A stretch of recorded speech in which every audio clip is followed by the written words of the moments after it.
What up? What up? Hey, man, we got the first after show. You know what I mean? Episode 9, Loose Ends. Man, rate the episode. Let me know what you think about the episode. I didn't get to do a first reaction because I'm at work while this is coming on and airing. But hey, we had to do it. We had to do it. So you already know we got to listen to the theme just one more time. Let me get some stuff situated.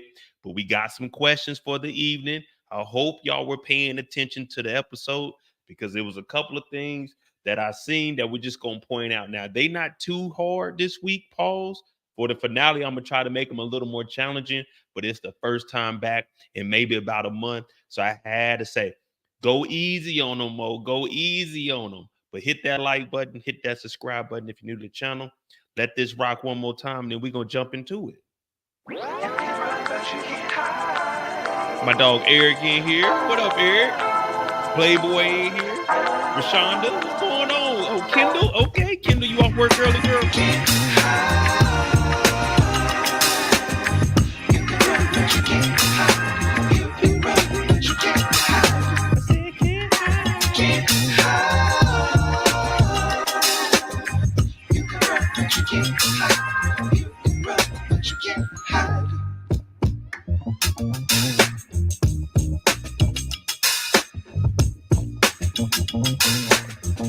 Forget that. We ain't got that much time tonight. Come on. Come on.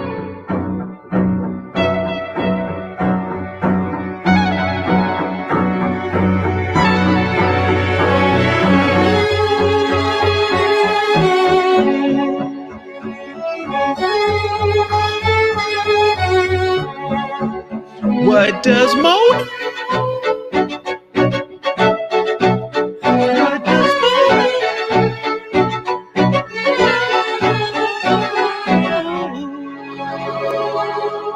What up? What up? My name is Mo.J. Welcome back to the channel. This is the after show discussion for episode 9. We got to drop these things a little bit earlier. It's 8 p.m. for me. We're going to go for maybe 3-4 hours, maybe even 5. It just depends on how I'm feeling.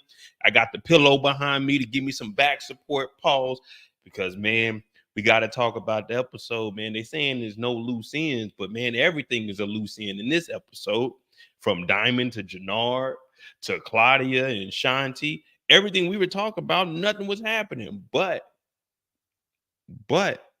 remember, I told y'all yesterday, all they had to do is arrest Tommy Egan. And what did Bobby DeFranco say? DeFranco said, just arrest Tommy. All we got to do is arrest Tommy. We trying to do too much extra shit. Vic over here crying. Playboy said he gonna miss Christmas. Hell, he might not even make it to Thanksgiving. He's getting canceled before Thanksgiving potentially. Now, I want to see Vic make it through, but man, it don't look like Vic's gonna make it through. Quite. quite as easily as we thought. Now, I do have some questions for the evening. You know, we're going to let some more people come in here, but I'm going to give y'all one. Let me see. This one should be easy. It goes down when? And whenever I ask these questions, it's on the screen. You had to be able to see it. That's the only way I'm going to ask you. It goes down when? That's probably the easiest one. It goes down when? RC said, "What up? Can't believe I'm typing this, but I gave the MVP to Claudia for her play with the plug and for getting about 500,000 out of her girlfriend without sleeping with her." Now, I could go with that, but we heard the stipulations from all that. And of course, you know, we're going to talk about Claudia and her storyline, because all I could do is tell y'all the story. I don't make none of this up. It's whatever they show me on the screen. I just got to tell y'all the true story, because y'all don't be knowing what's going on behind the scenes. I got to give y'all that information. That play is good, but we just seen the Serbs. They going to war. Her security is the Serbs, and the Serbs told her she had to come up with the money. So if they ain't got no muscle, she got to come up with the money. Who gonna protect her? That play was good. For this episode, you could give her the MVP. I was just talking long run. You know what I mean? Damn. Okay, I ain't even think about that. I mean, that move is good. Claudia got the money. I wouldn't even have told. I would have told old girl, instead of it being 500, made it $1 million. Just hear me out. Just follow where I'm going. Just hear me out. We're in the dope game. No one's trustworthy anyway. Instead of asking for 500,000, hey, they saying it's gonna be 1.5 M for this deal. Have her bring the 1.5, take 5, go do the deal. Now you got an M. You see what I'm saying? We in the game anyway. Claudia is backstabbing everybody. So, I mean, we might as well take the money and flip it. Why not? But I can see where you're going with that MVP for Claudia. I can't be mad at that, because Claudia is making moves behind everyone's back without them even knowing. But we know that Tommy got Shanti going to watch, and we don't even know where Shanti's mind is at, because Shanti, she with us 1 minute, then the next minute she with the ops, and then the next minute she is the ops, but she's the ops that's helping us out. But then she's the ops to Jenard, because now she want to kill Diamond and get rid of Diamond, when Diamond is supposed to be Jenard's big bro, and he want to bring his big bro in because he brought him back into CBI. So right now, everybody's everywhere, and that's why I say no Luciens. Everybody's a Lucien. Even Tommy Egan's a Lucien. I said, damn. What is Vic gonna do? How's Vic gonna get through this? What up, Torian? Playboy say, "Mo, you can't be greedy." Yeah. I mean that. Just think about it though. Would you guys just answer the question? I don't want to hear nothing. Would you guys prefer $500,000 today or $1.5 million today? I'm just asking for the figure so I can see where you guys' minds at. 500,000 a day or 1.5 million today? What are you taking? I can put 500,000 allegedly in a briefcase. Now that 1.5, I might need 3 briefcases. You see what I'm saying? Do you want 500,000 or 1.5? I'm going with the 1.5. It ain't my money. It ain't my fault. Did I do that? You see what I'm saying? It ain't. Hey, baby, we lost that money. The deal, it's the dope game, baby. We lost the M, but that 500,000 we flipping. You see what I'm saying? It's all a part of the game, right? I think I'm taking that 1.5. It never hurts to ask. That's one thing I always learned growing up. All they can do is tell you no. You see what I'm saying? All they can do is tell you no. All they can do is tell you no. Hey, I was just thinking, like, since Mirkovic wants us to do this deal, we got to come up with the money. It is 1.5 up top, but just think about it, baby. Just think about it. If you give me this 1.5, I flip that 1.5 to 3. We balling. You know what I mean? Think about it. If I flip that 1.5, because everyone believes that if I was to give you $100,000 right now, Everyone always tells you, oh man, if I had that 100, I'd flip that. I'm gonna be honest with you. No, you're not. No, you're not. If I give you $100,000, you're not gonna flip that $100,000. Oh man, if they gave me that 100,000, I'm gonna flip that into $1 million at least. No, you're not. You can't flip $100 into $1,000. What make you think you're gonna do 100,000 to an M? You see what I'm saying? But me, I'm asking for the 1.5. You know I'm good for it. Listen, well, let's just say that this is Claudia's penthouse. Let's just say this is the penthouse. I'm good for it, baby. I'm good for it. One thing Walter Flynn did leave, she got the penthouse. She could sell that penthouse in Chicago, get 2-3 M's off it. We good to go. We might as well try to go for the 1.5. We might as well. I mean, me personally, I'm gonna try for it. I'm gonna try for it. Oh man. All right. Who we got? Who we starting with this week? We joked around a little jokey joke with Claudia. Claudia's story is actually kind of cool. Her and Shanti, I want to see how they play out because every time we see them on screen, it's just short-lived. We see them, they discuss something, and they go about their way. But let them interact some. Let them have some story. Shanti doesn't really do anything. Shanti's not attacking nothing. Even Jenard is out there helping his brother Diamond.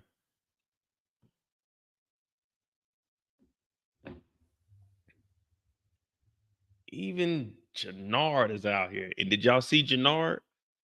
When Jamal was getting baptized, Jenard was smiling. He'd be like, yeah, boy. Yeah, boy.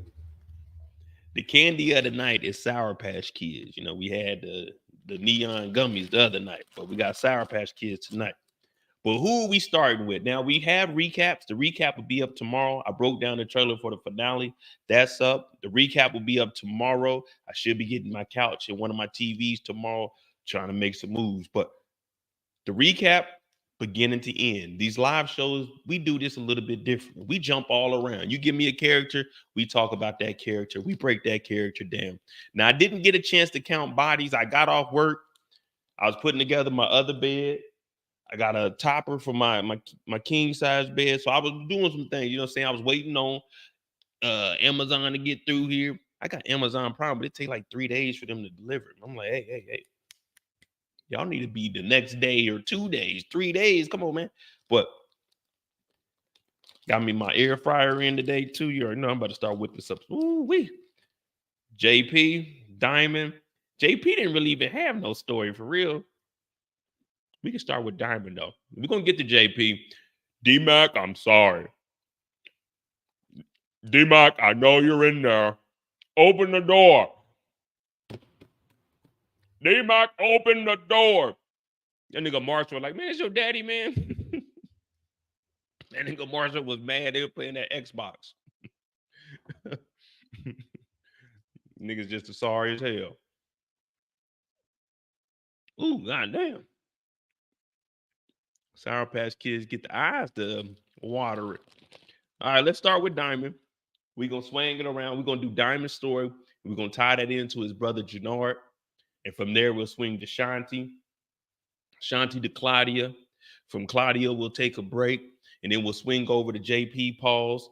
And then we'll do the JP story along with who else is in there? Oh, yeah, Victor Bone Jr. And then we'll finish with Tommy Pauls. That sounds like a good little story right there, but I don't know. We'll try to follow it. I'm doing this all sober. Hey, whoa. My dog Brillo in here. Shout out to my dog Brillo, the big review, man. He going live in a little bit also. Hey, sorry, Brillo, man. My times, I gotta go early. I gotta go early now. But yeah, we'll start with good old Diamond. Let's see. What y'all think about Diamond? Y'all been asking Diamond to turn up a little bit. Well, Diamond is shine bright like a diamond. Shine bright like a diamond.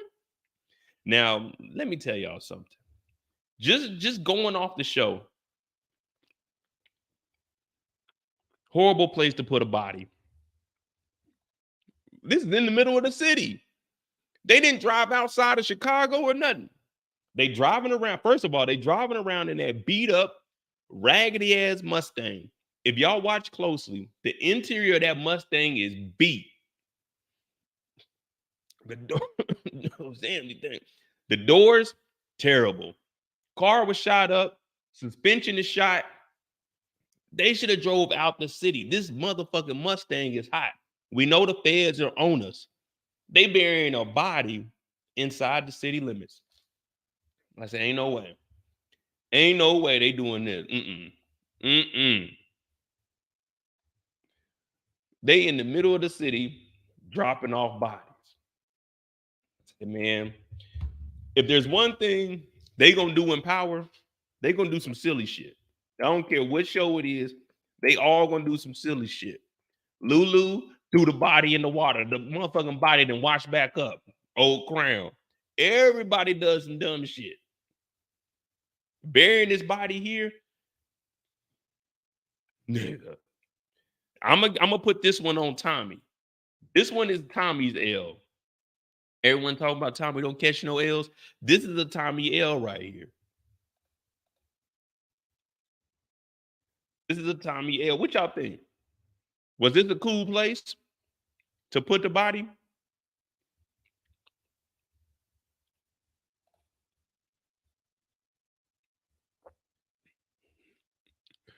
They going out there. First of all, they ain't even got digging shovels.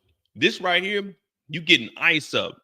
You ain't digging no ditch with these shovels right here. Hell no. But we got rid of Mr. Don't Play, and that was the key thing here. Get rid of the PO officer. Even though we were getting ready to go, we was getting ready to get off parole, man. So I didn't understand what was the point of killing them. Now I know everybody's trying to give Diamond the Simp Award. I agree. Put him up there. I'm not denying that. But Diamond is a different man. What we're starting to see here from Diamond, I won't say he's bucking up against Tommy, but now that he's off parole, well, he isn't off parole to the end of the episode. But now we're starting to see him have that freedom where he can actually wild out in these streets. You see what I'm saying? Everyone was saying, oh, Jenard, he the real one. Diamond ain't doing nothing. Y'all got to remember, Diamond was on parole this whole time. Mr. Don't Play wasn't playing. Mr. Don't Play was about to lock him up for bricks and money. Bricks and money. But, well, Kendall, rule number one, I tell you this. If the city,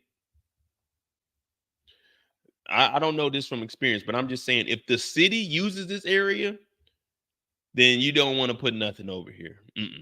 You got the city, this right here, these cones, this from the city. Yeah, this I forgot what they call it. But the little lift, that's the city. All of this, you don't want to bury nothing over here. Homeless people be over here. Jenard might get high, fall asleep over here. You never know what goes down over here. But this is easily accessible from the city. Because Tommy ain't really putting no real miles on his car unless it's driving to and from New York. But right now, Diamond, he's looking at it like, all right, cool.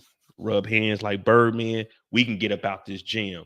Of course, Tommy is still trying to be Tommy and do whatever the fuck Tommy wants to do, which usually leads to us getting in some kind of bullshit. But Tommy is like, hey, listen. We have a rat in the organization, and I'm thinking it's Jenard.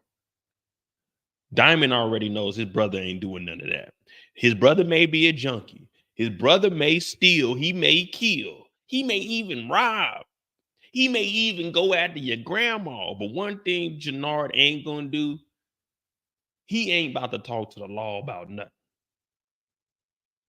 Well, we got the lawyer on the case, and the lawyer is supposed to be finding out who's doing what. And remember, Diamond he's still on parole at this point. He has to play it cool because Mr. Don't Play is gone. And y'all heard me yesterday, right? Y'all heard me yesterday. What did I say? Mr. Don't Play is the type of worker that goes to the sign-out board and tells exactly where he's going. And of course, we got those records because I work with people like that. Hey, Moore, where you going? What do you mean, where am I going? Make sure you use the sign-out board. Nigga, I'll sign in. Nigga, I'm not signing out. Y'all don't know. Hey, If y'all need me, hit me. The number ain't changed. The number ain't changed. I ain't using the sign out board. Why do I need to sign out? Just know, hey, I'll be back. Don't ask me where I've been. Just ask me where I'm going, and I'm gonna tell you where I'm going over there. You know what I'm saying? I got to make some other stops. I don't know where yet, but I got to make some more stops.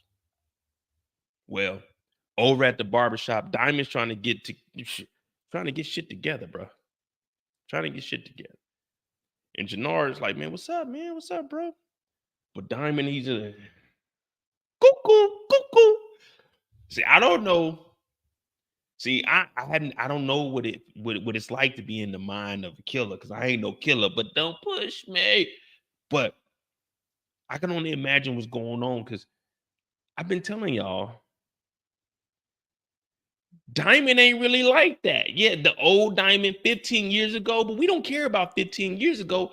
15, 20 years ago, we watching Raising Kanan. We don't care what Diamond was. We want to know who he is. And right now, Jenard's like, hey, man, what's up, bro? Let me help you. What you got going on? He's like, man, I'm good. Get out my face. It's like, damn, it's like that. It's like that. But we see Jenard finally showing some emotion, trying to get back in his brother's good graces. Now, of course, this is Diamond's story, so we don't know that him and Shanti got a play going on. So all Diamond knows is that there's a rat in the crew. He know it ain't his brother. He killed Mr. Don't Play. Leon is dead. And now Jenard's like, hey, man, what's up? What's up? He's like, man,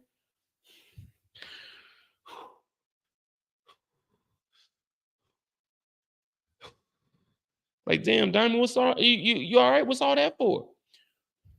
I heard they killed your mans. Little man, I heard you was boxing and everything. Yeah, man, they killed that nigga, man. I need to find out who did it, man. If you gonna help me get out in these streets.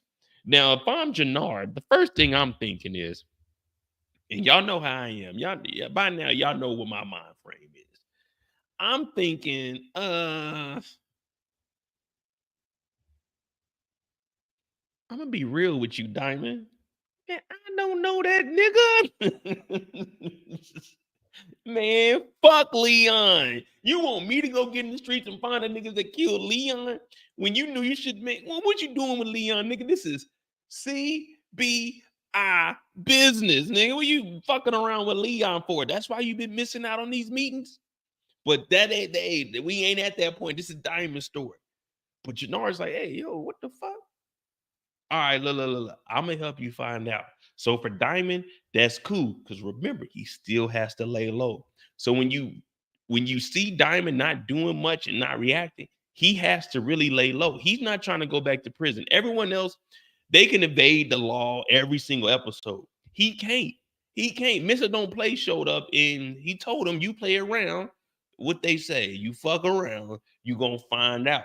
So Diamond, just like you and I ain't trying to go to jail. They done held me in there. I ain't trying to go back. I ain't trying to spend the night in that. I'm not even trying to sit in the jail cell no more. There ain't no sitting in the jail cell for Diamond. If Diamond gets in trouble, it's living. It's living. They got the jury for Young Thug. Young Thug about to be living in prison. He ain't trying to go back. But you mix a little bit of that drink. You mix a little bit of emotion. You mix a little bit of, I don't even know what else you could mix in that motherfucker. You put those two together, that's a deadly combination. What up, 626? What up, 626? That's a deadly combination. You mix that liquor with that emotion, 1 minute, they're sweet. You get that liquor with that emotion, now the shit's sour. You think shit's sweet, you mix that liquor, that shit turns sour. It's over with. I ain't going to jail. Y'all not going to jail. Diamond ain't trying to go back to jail, but he got his brother helping him out. And that's really what you need in these streets. That's really what you need in these streets.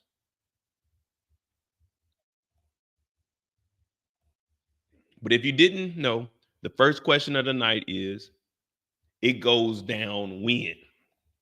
Well, let me ask you this. Who is the best dude ever? Who is the best dude ever? Who is the best dude ever? That actually works out. We could do that. Who is the best dude ever? Because y'all don't know when it goes down. So the next time we see Diamond, Diamond's getting help from his brother Jenard, trying to stay out of jail. But he'll risk his brother. Hey, go find out who it was in these streets that killed Leon. All right, fuck it. I'll go do that. Now, we see a young picture of Leon. We see some of his comic books. You know, this is the books that Jamal didn't really like these books. Now, if you guys know Jamal, yeah, we seen the bad side of Jamal, but I want to tell y'all that Jamal circumstances were a little tougher for him than it was for, let's say, other characters like JP or somebody. He tried to be there. We know he's in the household here or there. Sometimes he's taking trips. Sometimes he's in the alley getting high. But he tried to be there. Now you got to understand where the emotion is coming from. I'm trying to visualize if I had a baby mama and a 6'2" nigga came to the crib. He was in there eating up the grits, drinking all the orange juice. I would feel a certain type of way. You know what I mean? I would feel a certain type of way. Now, Diamond, you know, I put him up. I'm all for shooting a fair one, but let's just go ahead and throw this out there. Right now, I'm a little sloppy, so I'm about 192 right now. I think. You know, my walk around weight is like 180-ish. You know what I mean? Right now, I'm a little sloppy because I got to eat junk food because I ain't got a lot of, you know what I'm saying? I ain't got no cooking utensils at the moment. Now, if Diamond show up to my house talking that talk, well, let me tell you something. That thing that I got gonna do some barking. I can't fight Diamond. He's just too agile. You know what I mean? It's a physical brute. You know what I mean? I gotta make it fair. You know what I'm saying? I'm just gonna chop him down a little bit, pause, and then we can make it a fair fight. But if he shows up to the crib, not only does he show up to the crib, you know, see, when you ain't got no game, you gotta do things like this. Now, me personally, I can't do nothing. Leon gone. Leon, hey, it is what it is. You know what I mean? Leon got caught by the streets. It wasn't no CBI business. I can't do nothing about it. It ain't CBI business. But Diamond shows up because, you know, he want to go talk to G Lady. Now, when he shows up, he's like, well, yeah. My condolences. And Leon left this at the gym. This nigga brought back some J's. Man, I would have gave them J's to Jenard. I would have gave them J's to Jenard and threw them comic books away. I ain't bringing no motherfucking shoes and comic book over. I ain't gonna lie to you. What size them is? Jamal was kind of, I mean, not Jamal. Leon was probably what, like 5'8", 5'9". I'm giving them shoes to my brother. Oh yeah, these some clean shoes too. Oh yeah. I'm gonna tell my brother, here you go. You can have these shoes. And I'm not bringing the magazine over. Plus, we all know the saying, don't just pop up. See, when you pop up, that goes along with what we were talking about with Diamond when he was staying the night over there. Jamal lives here. That's a no-no. See, word to the wise, like baby moms, I don't go to baby mom's house because I don't know who baby dad's is. You know what I'm saying? I'm not even trying to know who that nigga is, but I don't want that nigga popping up on me. I feel more comfortable at my place. You know what I mean? Come on over to my place. So I would have hit her up, gave her a little call, doo, and give it a little beep, beep. You know what I mean? Hey, you know what I'm saying? You good? You need anything? Boom, just so I could be prepared to go over there. But you got to remember, Leon is dead. That means Jamal is going to be back in the picture.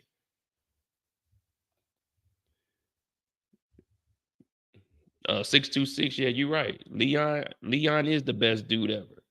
Leon is the best dude ever.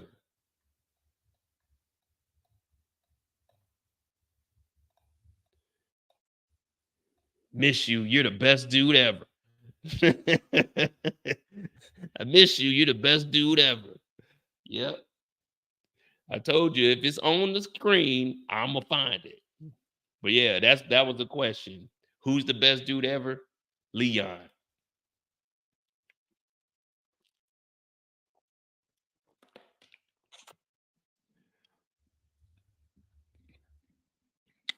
Damn. Good old Leon.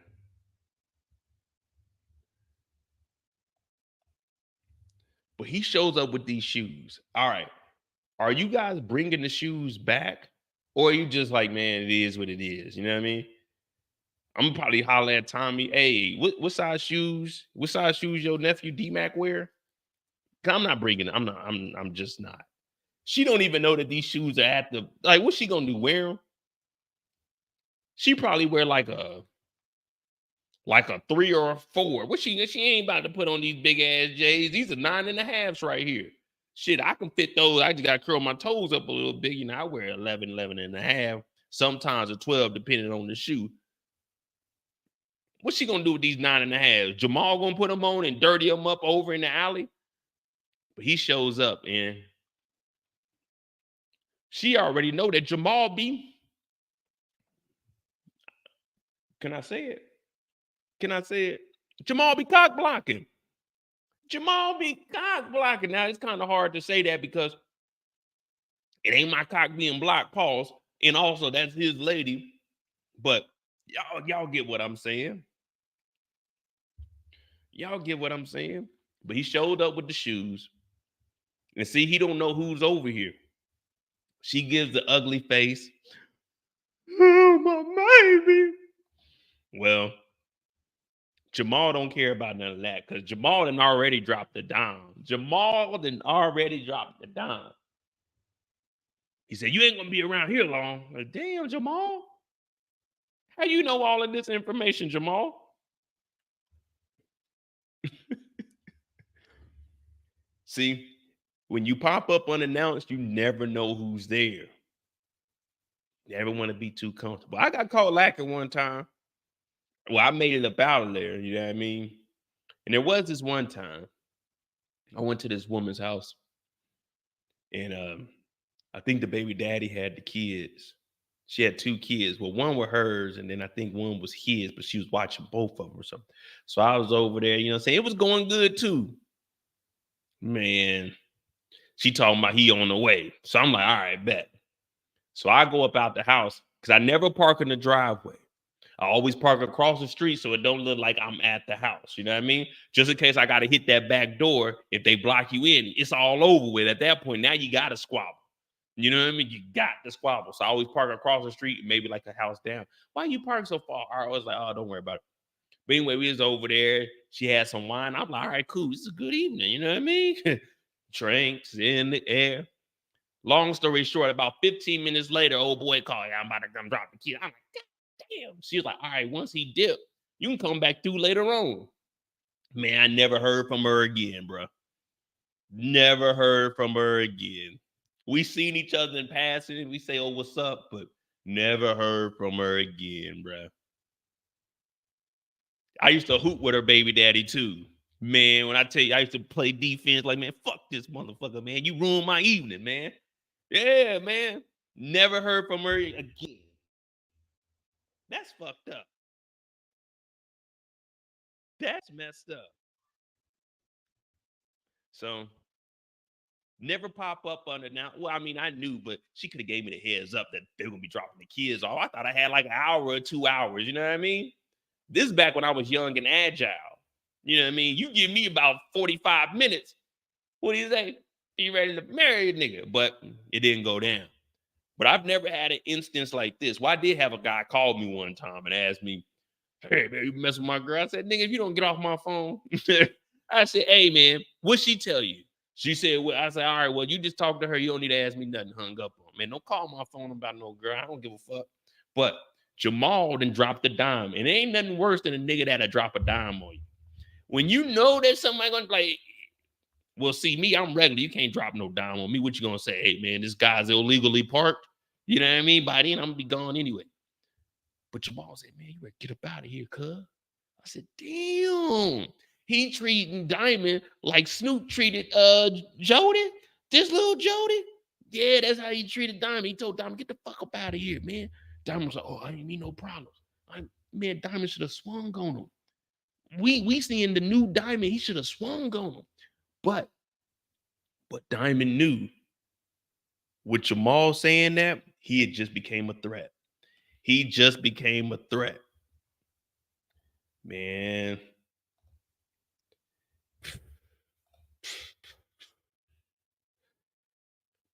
No, I wasn't in no drama. I was kicking it. She was in drama. Her and her baby daddy may have had drama. Them kids ain't mine. I ain't dating her. I ain't got no drama. I'm going home. Ain't nobody about to talk to me about nothing. But once you hear that, look at the face. Look at the face.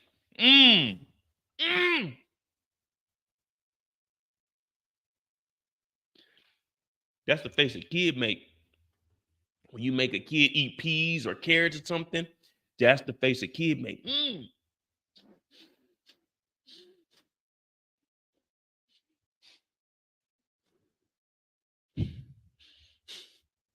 Oh, damn. 626, you close. You close, but no cigar. You close, but no cigar. So Diamond, he really feeling it right now. He's looking at it like, man, all right. What would Mo do? Now, y'all know me. I probably would have grabbed Jamal right there because I already planned it out in my head. I would have grabbed Jamal and threw him over this railing right here. Just, you know what I'm saying? Just grab him right here by the shoulders and over the rail. But he ain't trying to go back to jail, y'all. He ain't trying to go back to jail. Now, while all of this is going on, he ends up having to meet with McDowell. And when he meets with McDowell, McDowell is trying to do what they would call divide and conquer. But you got to remember, Tommy has the whole coalition together. And what McDowell is trying to do is bring up the old times. Man, we used to get some money together. You remember Chicago when Chicago was Chicago? You know what I mean? Back when Jordan was for three from downtown. They were three-peating. You remember the old Chicago when Chicago was Chicago? You remember the Super Bowl shuffle when Chicago was Chicago? Hey, Diamond, why you letting that white boy come in here and take what we built, man? Me and you, we used to be on the block, you and I. So what McDowell is doing is trying to butter him up. Like, hey, we used to get a lot of money. But that money they was getting back then ain't nowhere near the money they getting now. Let's just say the money that one of them are getting now is the money that both of them were getting back in the day. You see what I'm saying? So the money that they're getting collectively together, that's probably back in the day is probably how much one of them is getting. Diamond's like, nah, man, CBI, we getting money, man. We got a whole coalition. The Rainbow Coalition. That means we all working together. We all come down to Central Street and we lock hands, lock arms like this, and we get money together now. But Miguel's like, listen, because he wants to get rid of Tommy because Che is starting to take a liking to Tommy. And naturally so, because Tommy really is moving that product. Young nigga, move that dope. Well, Diamond, just like me, you never pass up a free drink. He drinking his beer and he listening because it sound good. It sound good, don't it, y'all? Think about it. You remember we was talking about 500,000 a day or 1.5 million a day? This is one of those situations. Would you rather split $1 million or make $1 million? Hit that like button and tell me, do you want to split $1 million or do you want $1 million? Me personally, I like the sound of $1 million. Mo the Millionaire. You know, the closest I ever been to a millionaire is shopping on Temu. I'm shopping like a billionaire. Temu is Temu. Never shopped on there before, but they be playing them damn commercials. Yeah, I ain't no millionaire. Now, I've been 100,000 there before. But I like to stay in that thousandaire range. You know what I mean? A thousandaire. You know what I mean? I almost had 250 at one point, but I had to buy some things. But you know, being a thousandaire ain't that bad. But you never turn down a free drink. And when someone brings you a business proposition like this, you gotta think about it. Now, from Diamond's standpoint, he's like, nah, he ain't gonna do it. But you still gotta hear it make sense. Y'all call me a pocket watcher? Yes, I do. But shout out to my dog, Pocket Watching with JT. I like watching his channel. They give you a lot of information on finances. So Pocket Watching with JT. It's the brother from Missouri. I think he's from St. Louis. Go subscribe to his channel. But if the numbers make sense, you got to kind of sit back. I was watching Shark Tank the other day. This little kid was building a little skateboard that you could put in a locker. Now, Mark Cuban, he offered $65,000 with 20% ownership. And then you had the dude that's in that owns Virgin Mobile. He said, I'd do $60,000 for 20%.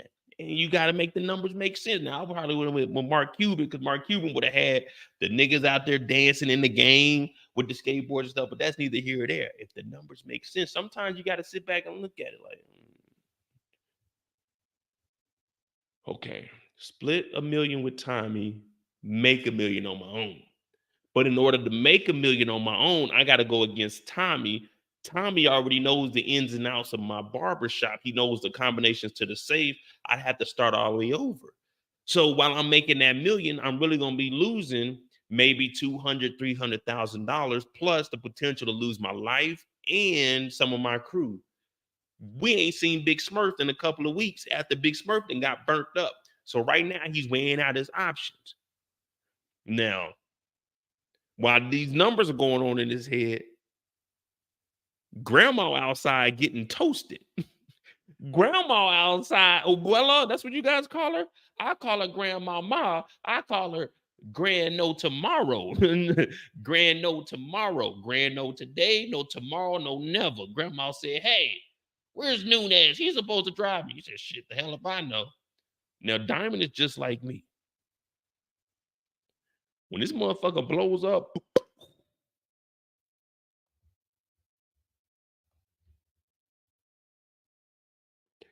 he looking around like, man, what the fuck they got going on over here? Now, this, when we talk about being scared, when you hear an explosion like this go off, this is a scary explosion if you don't know what the hell going on. You know what I mean? If you don't know what's going on, you just sitting here, boom, damn, car went on. Like, what the fuck? Now you go outside, you hear McDowell talk about grandma. He's like, I'm gonna go ahead and I'm creeping out the back door. You know what I'm saying? They blowing up shit at the front door. I'm creeping out the back door. Miguel out here. Oh, hell no, man. Hell no. Hell no, man. So I blew up some C4 before. I did 2 things at C4. Fire, fire, fire. So I blew up some C4. That was cool. It was like 50 yards from us. I think it's like 75, but they didn't give us like a whole thing. It was just a little half a pound of C4, a little bit of explosion, but then they blew up 3 pounds. I had to do the noise exposure, so I was sitting there, you know, saying, had my little meter, gave them the decimeter. They put that motherfucker on so that, you know, saying simulate how loud it would be, so if they got wear ear protection. But that was cool. But then grandma on fire, and now Diamond, he on the inside, like, man, what the hell? What the hell didn't happen? He get the fuck up out of there. I tell you that though. And after grandma died, well,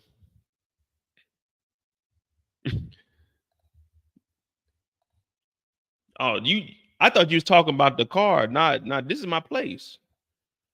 This is I don't know how to say house in German, but mi casa. Mi casa.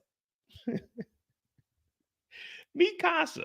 And mi casa, su casa, el disrespecto So disrespect. I don't know Spanish like that, but what I'm trying to say is Diamond showed up to the funeral disrespectful. This nigga showed up with a t-shirt on. This nigga is disrespectful. Grandma just died. He showed up with a t-shirt and some sweatpants. This nigga Diamond just doesn't care. Diamond showed up with a t-shirt and sweatpants to grandma's funeral when we worked for the cartel.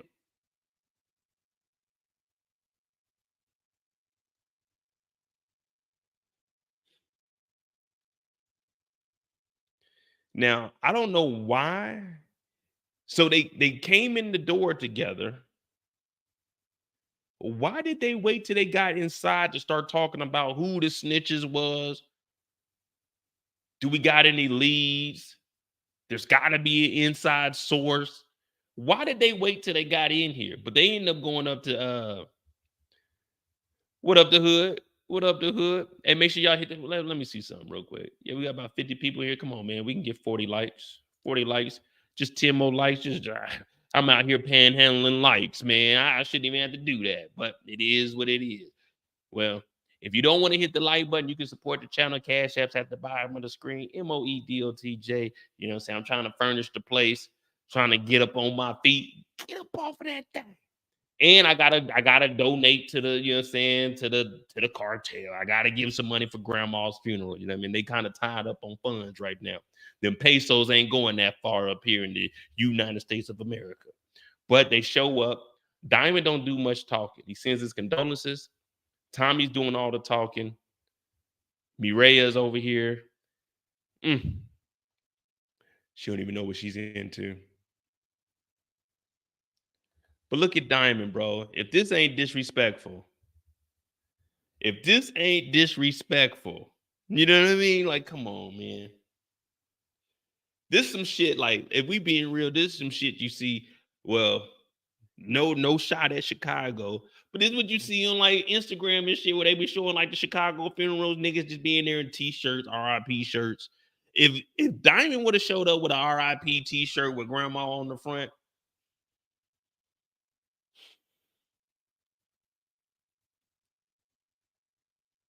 get this nigga out of here. Hey, what y'all think of grandma's RIP t-shirt would go for? Matter of fact, I might make one. That's what we need to start doing. We need to start making RIP shirts for all the characters that pass. But Tommy shows up. He trying to play it cool, but this ain't his story. This is Diamond's story. And Diamond is like, man, I seen that shit firsthand. I'm talking about the car 15 feet off the ground. I ain't seen nothing like that ever in my life. But Diamond's like, yeah, I seen that shit, bro. They fucked grandma up. Grandma got in that motherfucking Cadillac. You know how they say down like a Cadillac with 4 flats? Well, grandma is the true definition of that. Whenever you think of down like a Cadillac with 4 flats, think grandma. Because they put grandma, my dog Brillo says they be putting people in the blender. Nah, they put her ass in the oven. Matter of fact, I seen a guy buying and I want to get one now. I seen a guy buying a little fire pit. I'm gonna put that out on my patio. Boy, I'm about to be kicking it out there. It's about to be cold as hell. I'm about to be out that motherfucker with the fire pit kicking it. Just like grandma, toasty. Well, after this happens, Timon goes outside and he's like, hey, listen, you heard me talking to Che. Like, look at Diamond, bro. All he did was take his track jacket off, man. At least Tommy wore all black. Man, we ain't gonna get nowhere, man. Diamond to set us behind. We trying to get in good with the cartel.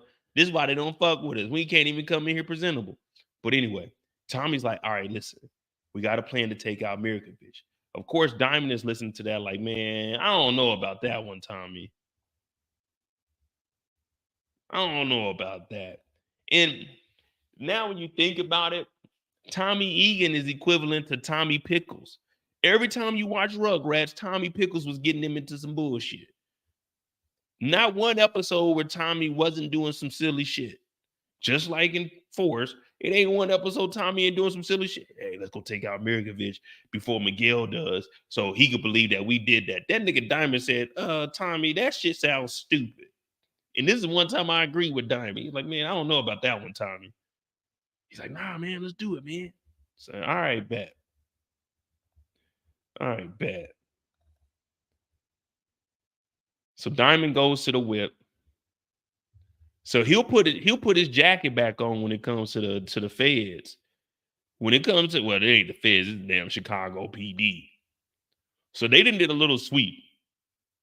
And it don't look like she playing around either, but come on, man. What do you think would be an easy kill? An easier kill, I apologize. What would be an easier kill? This lady, I don't even remember her name, because she definitely ain't about to be relevant. Her or getting rid of Tyrone Reeves.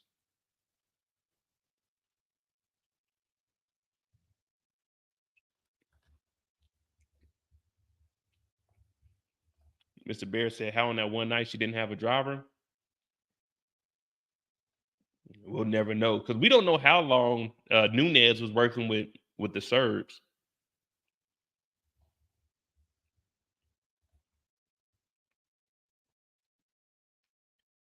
But the police come in here. Diamond's like, I don't know what happened. I was talking to him, and then he came in here, and then he left. She said, no, that nigga signed out on the sign out board, like Mo said yesterday. Damn it, Mo, you good. I try. But he signed out. He said he came over here, and you supposed to be getting off parole early. But if he's getting off parole early, why would he kill somebody? That's what I would have. If I'm getting off parole early, why would I kill him? That just doesn't make any sense. He came over here, he talked to me, and he left. Now she's like, okay. And then Jenard come in. Now, let me tell you something. I don't want to stereotype nobody, but if this nigga Jenard came in here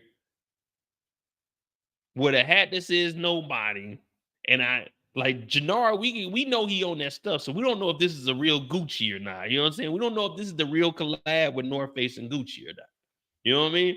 I got a North Face. I ain't got the collab, so I can't authenticate if this shirt is real or not. But Jenard come in with the cauliflower ear talking about, yeah, man, he was here with me. It happened just like that. Excuse me, nigga, who are you? Oh, I'm his brother. I'm like, oh, yeah, you niggas in on this together. That's it. Freeze, niggas. That's it. On the wall. Man, would y'all believe Jenard if he came in and told you the alibi? Yeah, it went down just like that. Dispatch. This is I don't remember her name. Fuck it. Dispatch, this is Cynthia. Badge 307449. Yeah, I got two niggas in here lying. Yeah, we're gonna need yeah, we're gonna have to bring the feds in on this one. Man, ain't nobody believing Jenard's ass. This nigga came in, yeah, that's exactly how it went. Nigga, who the fuck are you? That nigga, that nigga Diamond was like, whew, thank you. Somebody's trying to help. Man, fuck all that, nigga. Who is this nigga, man? Came here with a hat on talking about nobody. It went down like that. Nigga, y'all about to go down. Pause. On the ground, nigga. Both of y'all on the ground. We're bringing y'all in for some motherfucking interrogation. Hey, shout out to JH Review. Granny up out of here. Nunez MVP. Hey, man. I haven't seen JH in a while, man. I know my brother's over there working, man. He be putting in a lot of work on his content. So if you can, subscribe to his channel, because he does above and beyond. He do the green screen.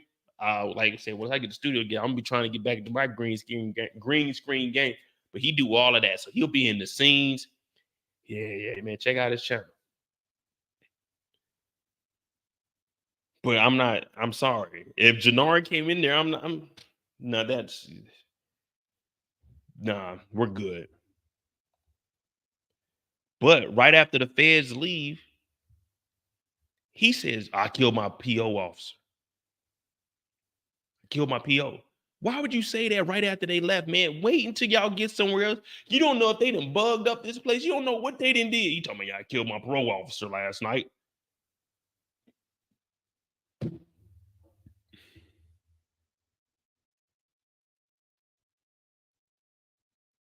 Well, thanks a lot, Diamond. You just made me an accessory to a fucking murder after the fact, man. I'm trying to go legit, man. I'm trying to sling these rocks, man. You over here committing homicide, man. I already got a body or two on me. Damn, but I guess when you're brothers, man, this is how it go down. Guess this is how it go down. And yeah, I wouldn't have said I was his brother either. I would have said I was like a client or something.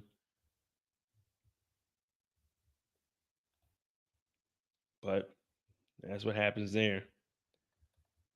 And he tells Jenard, I need you to roll with me. And they finally get Jamal. Now, let me tell you something. This is a whole nother level. This is a whole nother level of simping right here. That nigga Jenard was trying to catch a body. He's like, no, I got this one. Get off me, man. The nigga Jamal was like, man, I'm gonna call the police on you, man. They end up drowning this man. That's a horrible way to go out, too. That is a horrible way to go out. Nigga got sand in his beard. Imagine the last thing you got is sand in your beard. The nigga drowning you out in the lake. What lake is that? What lake is that in Chicago? I know it's one of them great lakes. What is it, Superior? Holmes? No, not Holmes. Holmes is the acronym for all of them. Lake Huron.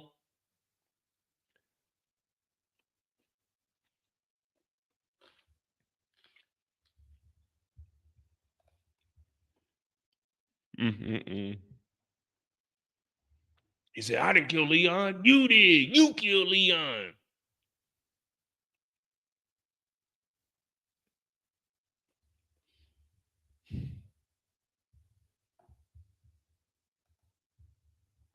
But this is what I've been talking about, Diamond. When they blew up the car, Diamond ain't put in no work. Diamond's trying to get 16-year-olds. He trying to get Jamal the junkie. Diamond ain't putting in no work. He killed Mr. Don't Play. I know I was talking about him not going to jail, but look at all of his targets, bro. Look at all his targets. Every target he goes after, if, because I'm not going to do none of this, but a regular person could do this. This could be a regular person killing spree. This ain't nothing special, nothing spectacular. Like Diamond is just getting the weakest people. Jamal, really? Jamal. You already choked Jamal out one time. That was enough, bro. Leave his wife or his baby mama alone, man. Just leave that alone, bro. Why are you doing all this, Diamond? Tell me. Tell me why ain't nothing but a heartache. Tell me why I never wanna hear you say I want it that way. And we are two worlds apart. Jenard's over here smiling. Jenard was trying to clap him. Pause. Diamond, man, he ain't doing nothing. Man. He ain't putting in enough work for me. Lake Michigan. All right, I knew it was one of them lakes. I knew it was one of them lakes. I know the acronym is HOMES, HOMES. Superior. Was it Lake Ontario? Lake Michigan? Lake Erie? Lake Huron? Huron? Huron. I call it Huron. But I think that's the end of Diamond's story. Yeah, that's the end of Diamond's story. Oh, no. And then we find out Diamond's off parole. After catching another body, he's off parole. But he wants Jenard, now that he's off parole, to go find out who Mad Dog 2020 is. But Mad Dog 2020 is Big Kilo, aka Glenn Baby Davis's nephew. So he's untouchable, but he's behind bars. So it's kind of like, fuck him. Maybe we can get like D-Mac or somebody to go do it. Somebody that we don't know that can go touch him up. Because D-Mac is already acting a fool and up out of school. But that's the Diamond story right there. That's the Diamond story right there. What y'all think, man? Is Diamond making it out the season?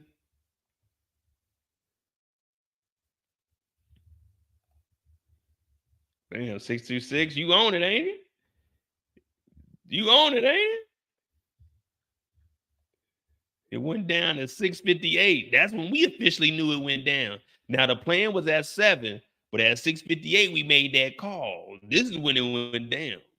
6:58. Because remember the call, hey, it wouldn't have went down if the call would have went through at 6:58. Damn. All right, cool. All right, cool. Well, we got to figure out what we're gonna do because now we can't get old boy Mad Dog. Mad Dog is quote unquote untouchable. Now I know Diamond doesn't. I mean, I know he doesn't know that D-Mac is back, but I'm just saying, like for the finale, like they could probably get somebody like D-Mac. Hey man, you want to be in the streets? Fuck it. You know what I mean? Because they'll probably find out through Marshall. Because remember, D-Mac is hanging out with Marshall. That would be cool. Like, man, put me in the game. Because remember, Marshall said they were getting money before he had to go back to school. Well, before he had to go to school.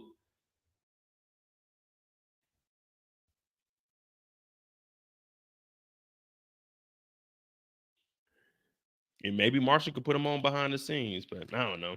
We'll see. All right, who we got next? I forgot what order we said we was gonna go in. That's Diamond's story. I think Diamond's gonna be all right though. They just gotta. How many bodies Diamond got? They gotta keep the PO Reeves.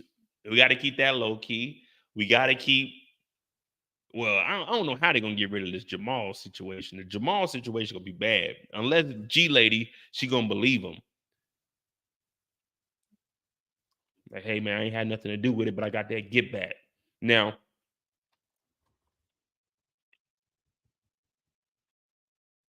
don't take what I'm about to say too seriously. It's just me being selfish. I hope she stopped fucking with Diamond. She don't need a hood nigga in her life no more. She need a nigga like me in her life. How deep is your love for me? Tell me what it's gonna be until you see yourself with a nigga like me on the low dose so your friends won't know you're creeping. How deep is your love for me? Yeah, tell me what it's gonna be. Yeah, you know what I mean? She need to be with a nigga like me. She don't need to be fucking with Diamond. Diamond is catching bodies. He ain't doing nothing but drawing more attention to the block. She might as well be with me. You know what I mean? I'm just chilling. You know what I'm saying? I need a woman that can turn my house into a home. And now she's single with no kids. Why is she fucking with Diamond? Diamond out here catching bodies, and he fucking with the correctional officer. See me? I'm chilling. I'm on a live. I ain't out in these streets. I ain't ripping and running. I ain't drowning niggas. I ain't doing none of that. I'm chilling. Hit that like button. Hit that subscribe button if you do the channel. I'm Modi J. We're about to talk about Jenard and his story and how did he make it through episode 9? Did he really show some changes, some growth, Pause? And is his character about to evolve and show a more sensitive side like his brother devolved back into who he used to be? Because Jenard, he ain't on that stuff no more as of right now. We still don't know for sure. We always know on my channel, once a junkie, always a junkie. But one thing is, Jenard is starting to see the bigger picture. Hey man, I need my brother in my life. I need my brother in my life.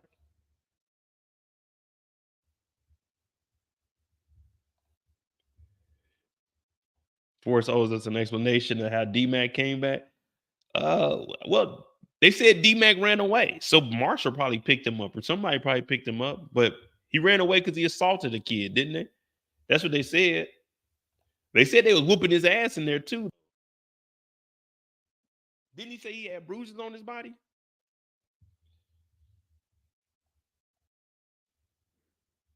Yeah, I agree, JH. I know he's gonna stick around, but I want to see because if they got the King Kilo situation going on, if they brought him up, we got to do something with the prisons. We still got the correction guard, the correctional officer up there. So, but if Jenard goes back to jail, then he's doing life. They not letting Jenard out. There's no way he can be back on the streets. Not if I'm out here watching.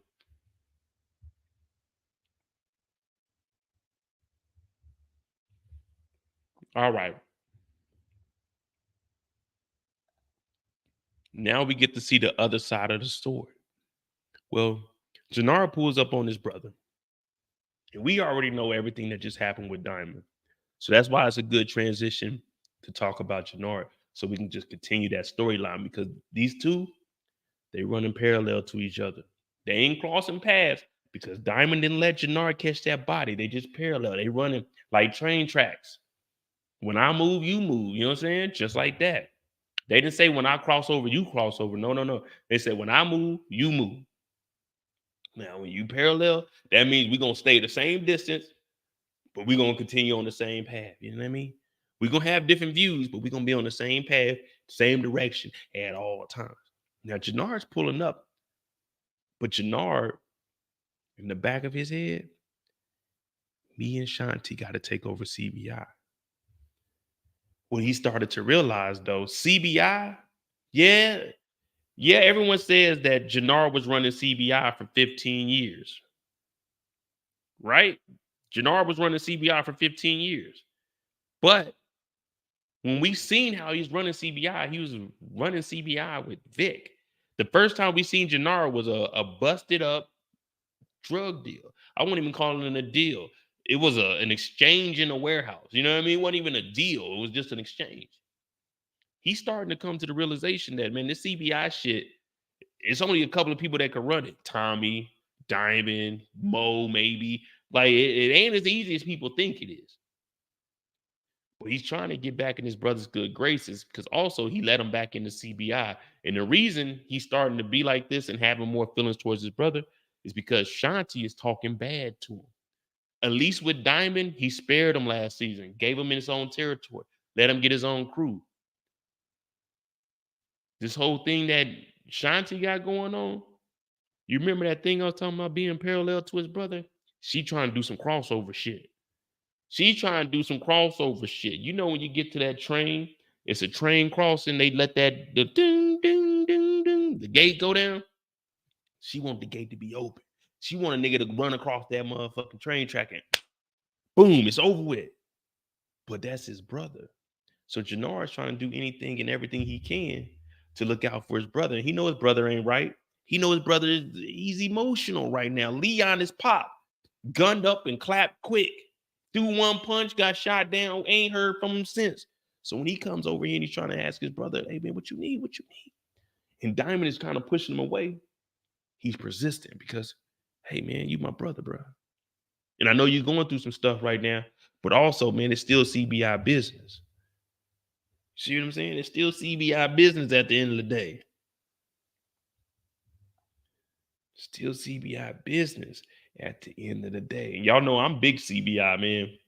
Big Smurf swore me in the other day. You know what I mean? So I've been in this game since 96. Now, when's the next time we see Jenard? Serves. Oh, okay. We see him in the gym. Now, he putting in that work, but he out here in socks. And we already know that Shanti, Golden Glove, she do that thing, you know what I mean? She ain't been giving Jenard none. When we initially seen her, boy, she was keeping Jenard, she was keeping him on E, if you know what I mean. But now, Shanti's in business mode. You know what I mean? Business mode. You working long hours.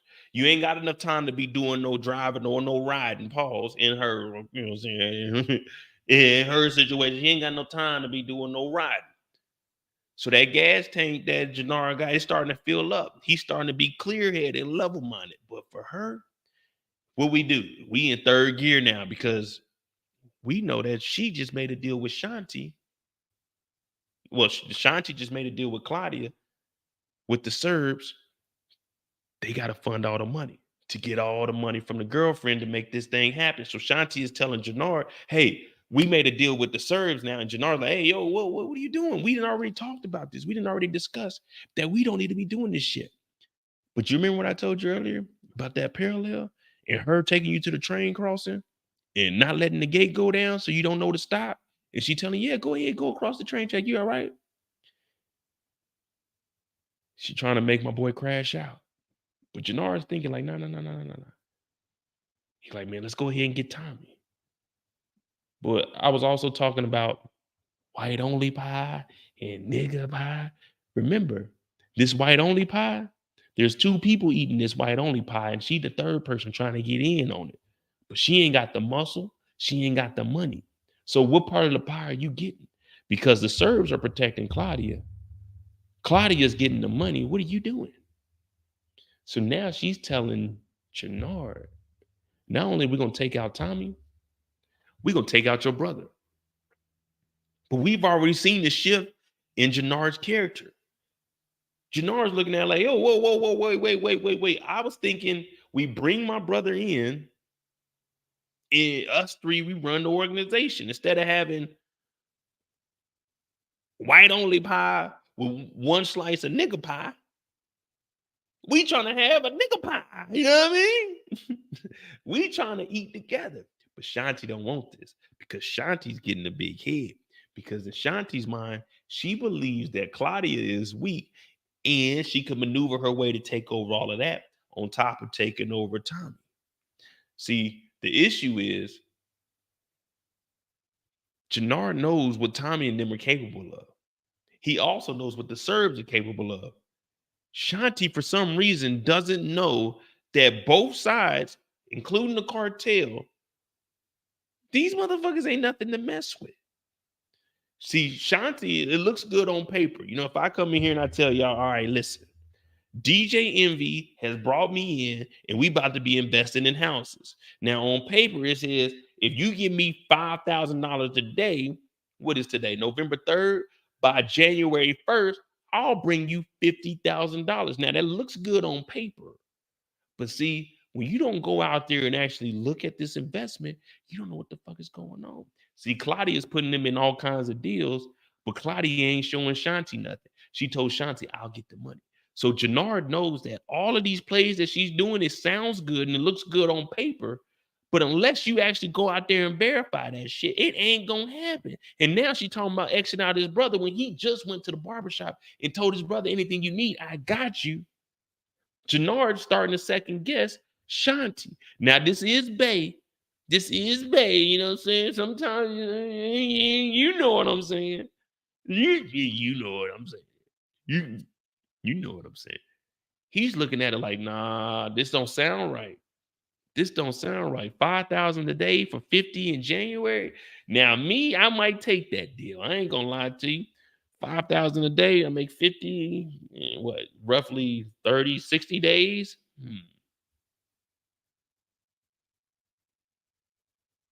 Do you take Cash App or Zelle?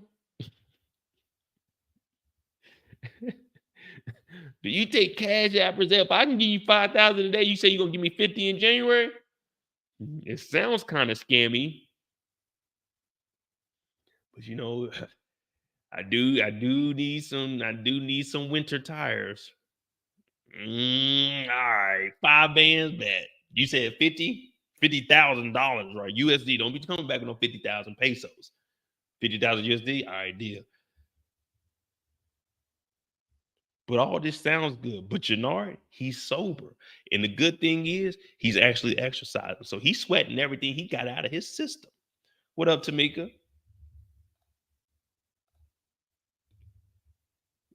What deal was that? Boom, boom, boom, boom. Yeah, see, Jenard's story is real short. But right now, it's in his mind. Man, Shanti's on some bullshit. Shanti is on some bullshit.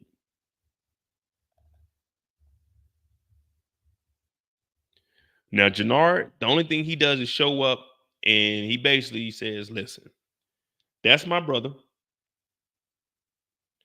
And I gotta respect him for that. I gotta respect him for that, man. That's my brother. I'm his alibi. You got to do that, man. You got to hold it down for the bro hand. Now, one day I was picking up, I had dropped off my 87 Cutlass. Dropped it off at Firestone.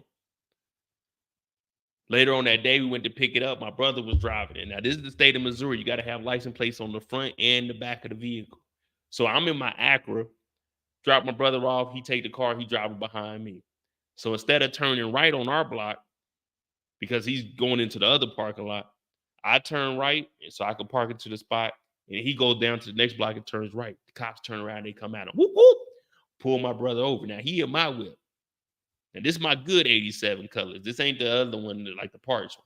So they pull them over. They talking about they smell weed. Now, my brother don't smoke. I think my brother's on like, was he 16 at the time? He's either 16 or like 17, maybe. No, yeah, he's probably like that age, but they pulled him over. So I had to go over there. Like I parked and I seen it. I seen the cop because they drove past me. They turned around, got my brother. So I go over there. They got my brother on the hood talking about when they smell weed and shit. They trying to check the car. So I'm like, nah, there ain't no weed in that car, man. That's my good car. That's my show car, man. I keep that motherfucker in storage. Now, if they would have checked the act right, you know what I'm saying? That would have been a whole nother story. That would have been a whole nother story. Maybe, maybe not. I can't confirm or deny. But there wasn't nothing in that car. So I'm over there like, nah. You're a good student shit. So they're like, hey, stand back, man. I'm like, damn, nigga. First thing I do, call mom. Hey, ma, they got in. They talking about they smell weed in the car. She called a lawyer. We get the lawyer on the phone. Boom, boom, boom. They head over and everything.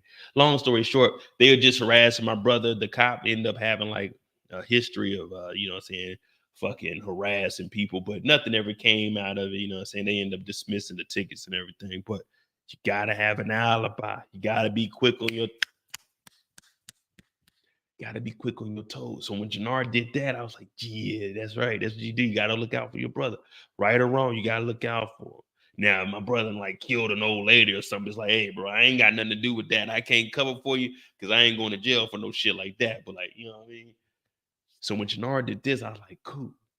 But that's what I was saying about him being parallel to his brother. They not crossing paths. Being parallel is a good thing. It's just like if you take two magnets, you just put them together. You put that south and that south. Boom, boom, boom, boom. You know what I mean? Just that magnetic energy. You know, then we ain't gonna cross. We're gonna stay the same distance. But we working together to move forward. You see what I'm saying? I've been using that train so y'all can understand that, hey, we just like train tracks. Oh, don't you know that's the sound of the man? Get back. Working on the chain. Gang. And now he finds out that his brother then killed the parole officer. Now he found out his brother also wants him to find out who then popped little Leon. It's a lot of shit. So Jenard is starting to open up towards his brother, and he's starting to look at Shanti like, man, Mo always says this, and this is exactly what Jenard is thinking right now. Put a won't they do it? Put it, won't they do it in the chat? Oh yeah. I got a lawyer on standby, Mr. Bear. I got two lawyers. I already told y'all about Cecil Williams. Any traffic tickets, you need anything off your record, call Cecil Williams. He'll show up, go straight to the judge, Mickey Mouse tie on. He don't give a fuck, but he gonna get you off your case. Oh yeah. So my mom was a paralegal. Before she started working at Hallmark. My pops, he was a captain at the county jail, so I knew people. You know what I mean? It's all about networking. It's never what you know, it's who you know. You see what I'm saying? It's not what you know, it's who you. So yeah, I had lawyers on standby. So growing up, I mean, like we wasn't rich or anything, but shoot, my mama worked for some rich people, and then you know shit. So, you know, they were always cool. Like we would go up to the law firm on the weekends. My mom would be working extra overtime and shit. Me and my brother be running around. She was on like the 15th floor. Me and my brother just run around the whole office. But yeah, man. Good times, man. That's what I remember. That's back when it was before it was AT&T, it was Southwestern Bell, and they had the building right next to my mama's building. So we look outside, you see the big Southwestern Bell little logo that they had. Yeah, man, that was a good time. So as I got older, I still knew the lawyers and stuff. So the first time I ever got into stocks, I was I 14? No, I was 15. I had turned 15 because I was working at the movie theaters, and I saved up $500. And one of the lawyers gave my mom It was a guy that was an accountant. So he gave my mom his information and he helped set up my first broker's account at 15. Now I put $500 and I think I may have made like $1,700 over like 7 years or something. But I mean, it was cool. You know, that was my first time ever like experiencing stocks, but I ain't know nothing about it. But yeah, you got to have a lawyer on standby.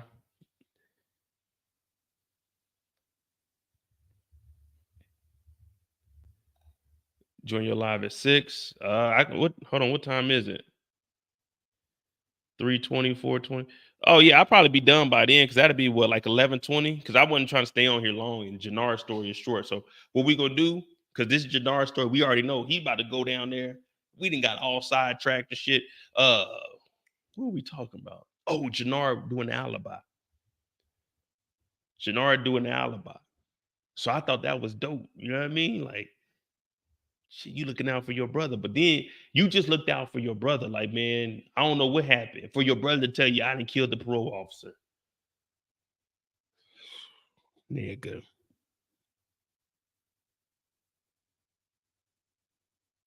I just gave her, my name is Jenard Sampson. I just gave her my full government, man. You telling me to kill this nigga Diamond? I'd have hit you in your boy. I'd have punch your ass, Diamond, but that ain't gonna get us nowhere right now, man. And now on top of that, he's like, let's go catch another body. I need you to roll with me.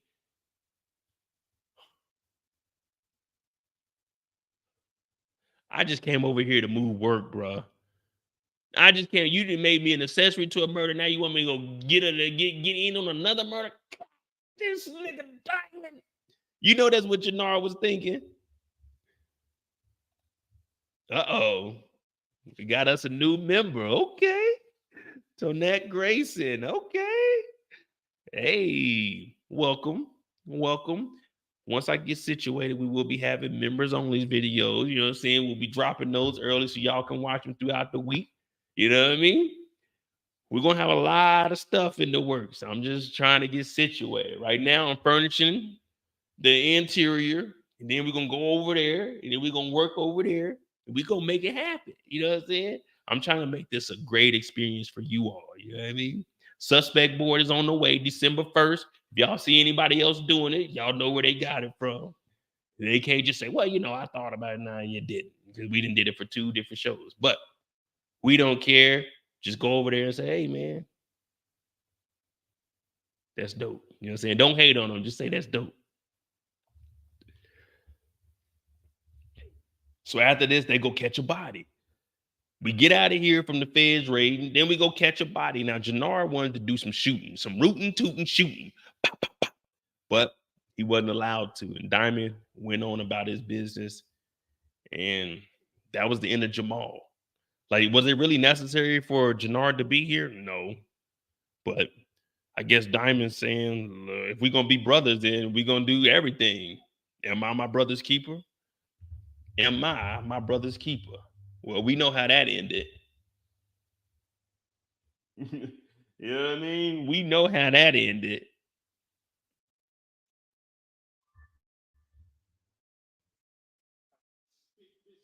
It's bigger than Nino Brown. Yep. And that's Jenard's story, man. Jenard didn't really have much this week. I know Shanti's trying to flip him, turn him against his brother, but we ain't going for that. We ain't going for that. Not today, not tomorrow, not never. Never, ever, ever, ever get on my level. All right. Who we got? Who we got next, y'all? Who we got? So we did the two brothers, pause. The two brothers, who we got? We got the Flynn family. We got Tommy. So that's 2, 3. And then the administrative group. Because Miguel's story, we'll do Miguel's story. Like, that'll be a mixture of Tommy, him, and Mireya. JP and D-Mac, that'll kind of be on Tommy's story. We'll just throw them in at the end. So yeah, we got, well, Miss Cheryl was Vic. Candy said Cloudy and Vic. All right, I like Cloudy. Frosty the Snowman. Kate's gonna be with JP, man. Kate See, like Kate's story and JP's story, that's probably I can stretch that pause into like 10, 15 minutes, but they ain't really do shit, man. Kate Kate been on that same funky ass couch for the last 3 episodes. Kate done drank 3 bottles. Like Kate is devouring bottles. She take a little bit of that. Kate get on that drink. It's nonstop, dog. She had a liter of Jameson. She had the half a liter. She had what she had. Then she had some vodka. We don't even know what that was. Man, Kate on that motherfucking couch stanking. Ain't took no shower. They showed her washing her hair. You know it smelled like a wet dog in there. I'm like, oh, Kate, come on, not Kate. We'll get to Kate. We'll get to Kate. We already, man. Kate's story is, man. I told y'all everything that Kate does, it always leads back to that motherfucking bag of that little white stuff.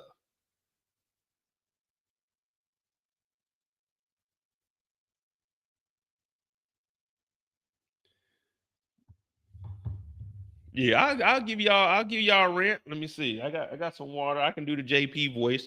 Well, I could try to.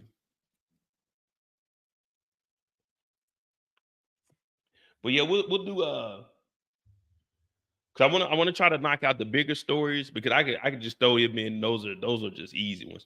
So we'll do Vic, Claudia, and then Tommy. Because Tommy's story has the whole Garcia family in it. And then we'll do the JP and Kate along with the Tommy story. That'll work like that. I'm trying to see. Yeah, we'll do that. We'll do that. We'll do Vic and then the Feds. We'll do Vic, Feds, Claudia, then Tommy. Bet.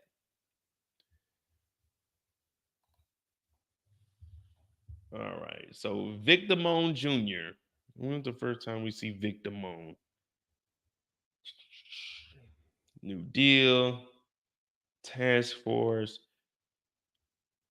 See, I'm gonna go ahead and do the administrative group because Vic's story doesn't start till like halfway in the episode, but it's all tied into what the police were talking about. Because remember, they do the task force and they say they want to set up the apartment. So we don't even see Vic until they start the task force to try to get Vic to put the damn bug in the place. Hmm. That's weird. I didn't even notice that when I was watching. Fuck it. We'll do Vic's story. Vic Damone Jr., y'all. Vic Damone Jr. Vic Damone Jr. is a lone wolf. Ow! Vic Damone Jr. is really in a. They say it's a rock in a hard place. But I don't really like that saying because I don't understand that saying. You know what I mean? A rock in a hard place, just move the rock. You know what I mean? It should be like a boulder or something. Just move the rock. You know what I mean? Just move the rock. You see what I'm saying? It's really that simple. So I never understood that saying as a kid. Like, just move the rock. Just move the rock. You playing basketball? Move the rock. You on the corner? Move the rock. You rapping? Move the rock. It's really that simple. You can't really be stuck between a rock and a hard place. If you're stuck between a rock and a hard place, you ain't even trying.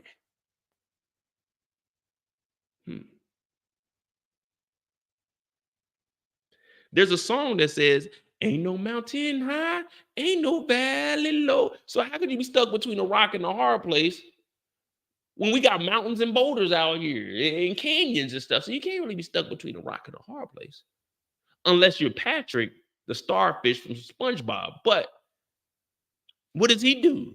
Patrick lives up under a rock, but he moves the rock to get out the rock. You see what I'm saying? You can't be stuck between a rock and a hard place. So what I'm trying to get at is Vic, he really ain't stuck in the game. Vic is already pot committed. If you don't know what pot committed is, that's like you playing poker. All right, that's the pot. Boom, you already pot committed. You already put in enough money. You might as well play it now. Boom, I got to do it. Vic is in here looking sad every single time he gets called in here. Now, the task force, they out there on their job because Agent Vargas was killed by Vic. He was all he had to do. All Vic had to do was say, Tommy Egan did it. I know. Everyone's saying if he did that, well, we wouldn't have no show. But guess what? This is Victor Moan Jr. This is Victor Flynn's story. We don't give a fuck about Tommy right now. We talking about Vic and what he needs to do. And he ain't here. He nervous as hell. Look, I did everything you said you needed me to do.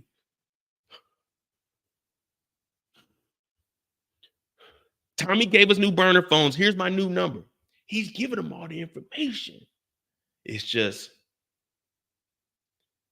we've seen this countless times in the Power universe. For some reason, the most educated people, the people that we hire, the people that we elect to serve and protect, they somehow don't protect or serve us. It seems like they serve themselves and protect their checks by getting bullshit overtime. They done got Agent Vargas killed.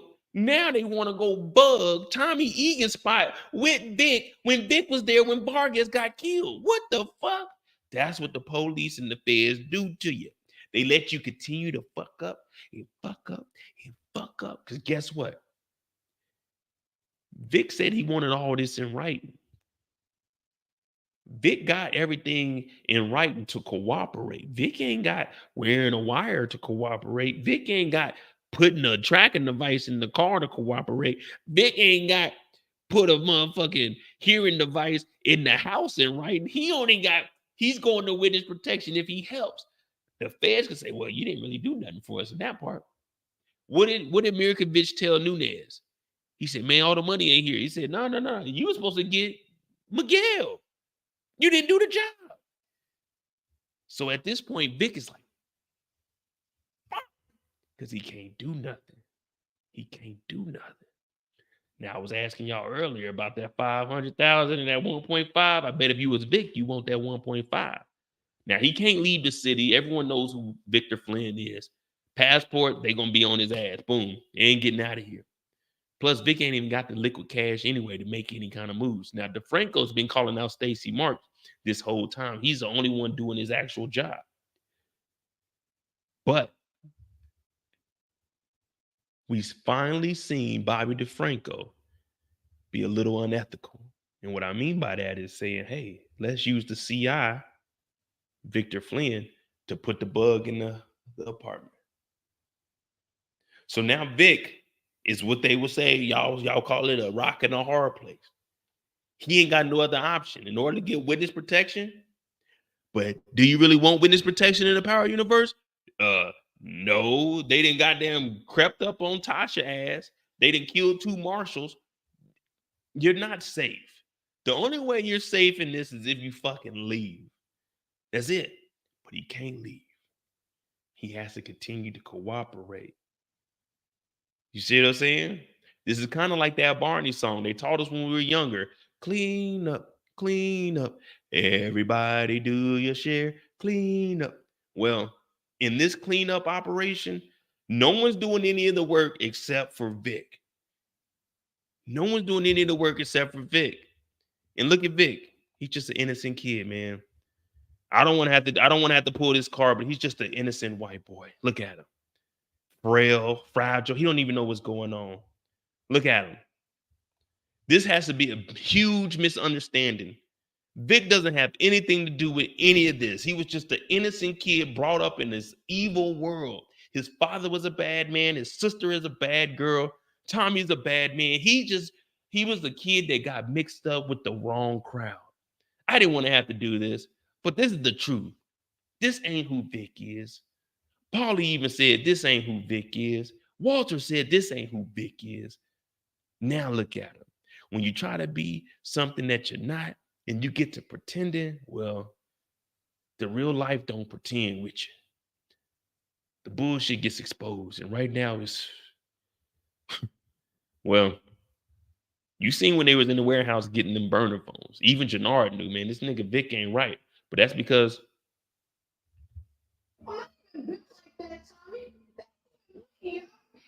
he ain't built like that. It's sad, but he ain't built like that. He ain't built like that. So now, Victor Moan Jr., I don't even know why I keep calling him that, Victor Flynn, he got to go over to Tommy's house. Now, do you know how nerve-wracking this has to be? You going over to Tommy's house and you never know what time. Tommy's like, oh, what's up, kid? You showed up early. Now, you look over here, Tommy and his mama, they got the same taste. They be on that Jameson. That's all they drink. Sun up to sun down. That's all they gonna drink. Well, now he has to put a listening device inside of the house.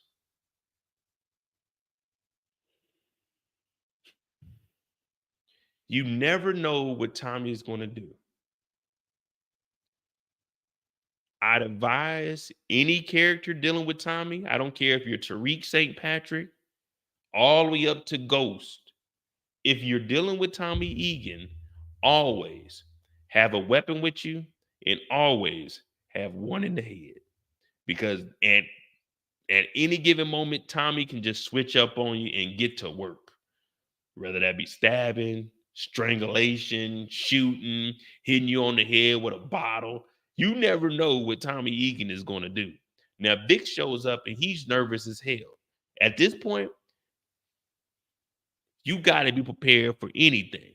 You might have to have a blade on you and your weapon on you. Have that motherfucker cocked already, though. You know what I mean? Because you're attempting to bug Tommy Egan's house, and you already know what Tommy Egan is about. From the moment you met Tommy, you knew he wasn't playing around. So now you over here, you nervous as hell. I'm trying to give you guys an example of what this nervousness is like. Let me see. Well, a lot of y'all wasn't like an asshole like I was in school. So, well, I was never nervous to go see the principal. I just knew suspension was coming. I'm trying to see. I really don't know, man. I ain't really never been. Well, no, I ain't really never been this nervous before. I can't even give you a real life example. Oh, okay. The only time I was ever scared for a response was when there was a potential bomb on the base. That day, my heart rate was so damn elevated. Technically, I wasn't supposed to go in there. I shouldn't have been cleared. But my dog Beecham was the one doing my he was doing my vitals and everything, because you gotta get your vitals before you go in and before you go out. So when they called me, went up there, suited up, they did my vitals. I was going in there for a bomb response. Man, EOD's machine didn't work, so I had to take the box down. I had to run not a soil sample, but I had to run a sample on it, 10 by 10 centimeter square. Had to run that on to see if there's any proteins, to see if there was any explosive powders or anything on it. That was probably the only time I ever been scared during a response. And I'm talking about my heart rate was I was like, fuck, man. They talking about just go in there, you just be gentle with it. So I went in there, thought my heart was pounding, bro. I was nervous as hell. I do a PT test, my heart ain't never beat like that. So I'm in there, I'm trying to get the damn box down. Luckily, it wasn't nothing in there. A kid just left like in the fire extinguisher. He just left like a little box. But one of the moms called. Man, I ain't gonna lie, I was scared as hell. But the potential to know that you could probably die from some shit. Oh man. Now you going over here and you trying to set up a device. You don't know if this device is going to actually stick to something. You don't know if it's actually going to work. And then they tell you got to go back and do something else. Tommy might find you doing some shit. Then Tommy and this motherfucker, he talking about, hey, I'm going to go to the bathroom.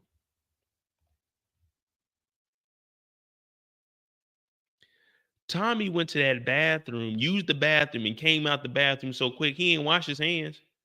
Tommy nasty ass ain't wash his hands.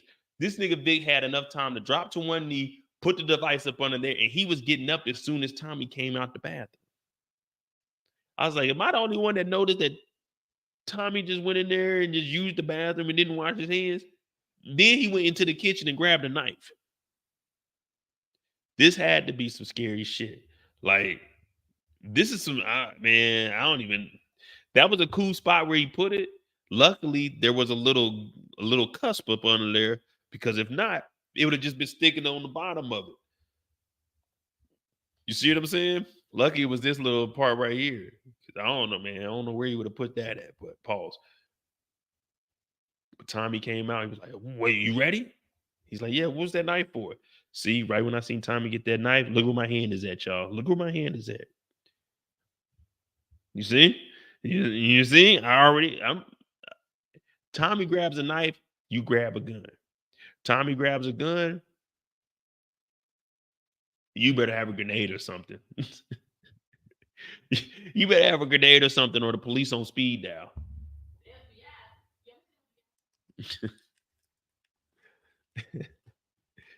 But they about to go ride out, and man, I ain't gonna lie to you. I'm probably gonna tell Tommy, man, I'm just gonna drive my car. I'm gonna follow you. I can't. I'm not riding with Tommy. Now I knew I've known two people that killed somebody in real life. One of them, I never like hung out with him after he did it because he ended up going to jail like 2 days later. But we all knew who did it. And then the other guy, I knew him, but I wasn't like hanging out with that nigga. I'm like, hell no. If a nigga could kill somebody just to kill somebody, oh man. No, sir. We used to go down to the park on Sundays, Swope Park. I would see him. He'd ride by. Everybody knew he didn't call the body. You say what's up. I wasn't hanging out with that nigga. I wasn't about to be nowhere near him because my mom like, man, somebody will come back and get him. Or this nigga get the tripping and try to get me. I'm not riding with Tommy in that damn night when I know, well, not me. I'm talking about Vic. This is Vic talking. I know that I'm trying to bug his place and I'm working with the feds. Ain't no way. Mm-mm, mm-mm, mm-mm. What you got to talk about, Tommy? We got new burners. Call me on the burner. I'll switch my burner out today. Mm-mm, mm-mm. Mm-mm, mm-mm.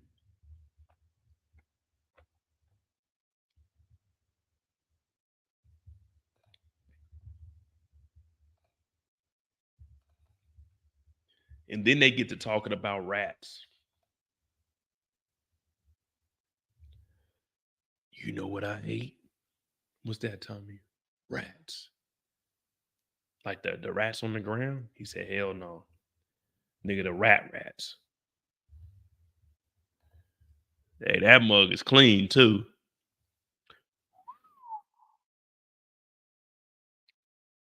He said, I hate rats. He's like, ain't that Miguel's homeboy? He's like, yeah. So now they creeping up on him. Now I don't know how he didn't see them. Like Tommy ran around the car for I don't know why. And then Vic was just walking down the street, man. I would have seen them. I would have seen them. And you never get out the vehicle unless you got like a suit on. Man, you'll never get out the vehicle to put your jacket and shit on. When you there, while the car is still running, put your shit on. Just in case. Just in case you gotta throw that bitch in reverse or just put that bitch in drive and you gotta get up out of there. Never hop about the car and put your shit on unless it's like a suit. But luckily, if you in a suit, you probably going to some shit niggas ain't gonna be at. You know what I mean? 9.9 times out of 10, niggas ain't gonna be there. You really ain't gotta worry about much. But you gotta be prepared at all times, especially if you're in a dope game. It'd be simple mistakes like this. And if you see a guy walking in the street, this is jaywalking right here. That's why jaywalking is a crime. Because look what they doing. This is jaywalking what Tommy is doing. And they kidnapped this guy. You gotta watch out for the jaywalkers. Jaywalkers, if they have disregards for not watching the crossing light, then you gotta watch those people. Me, I hit that crossing light. Whoop, whoop, whoop, whoop, whoop. I was hit by a car as a kid. And trust me, y'all don't want that shit to happen. I hit the crossing, ding, ding, ding. I'll wait for that motherfucker to say green. And I'm not gonna lie, y'all probably gonna think I'm an asshole. But if other people are on the curb with me and we waiting on the light to turn so we can walk across, I always let them walk across first. Cause I don't know if somebody, so I let them go ahead and do their thing. All right, it is safe. You know what I mean? I'm just saying. I don't want nobody to get hit, but that's just the way I am, man. I'm telling y'all, man, I can't take another blow. Pause, man. I get another head accident, nigga, it might be over with for me. It might be over with for me. Concussion. The car wreck when I was younger, man, my head fucked. The car wreck last year tore my shit up. Hey, I ain't fucking with no more head injuries. No more. So I'm like, hey, go ahead. Y'all go ahead and go. All right, coast is clear. But if you see somebody walking diagonally across the street towards your car, be prepared. Be prepared. Yes, RT far ambitious and rare. Be prepared. That's what Scar was telling the hyenas. Be prepared. That's all you gotta do is be prepared. But they end up going to kidnap Nunez. And now Vic is just in more shit. More shit at the most shit. Now we know on my channel we got a thing called dumb stuff and stupid shit. Vic is into some stupid shit right now. Vic could have just been kicking it, letting Walter Flynn run everything, enjoying, reaping all the benefits of being a millionaire. But now Vic is in the game. And that's why I told y'all he ain't even built like that.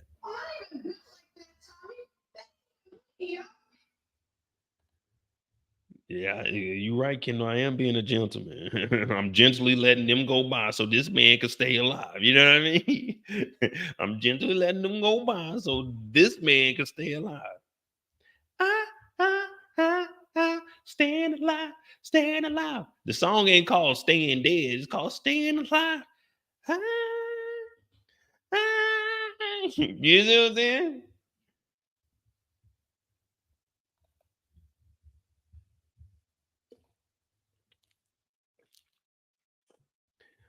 Yeah, DeMarcus.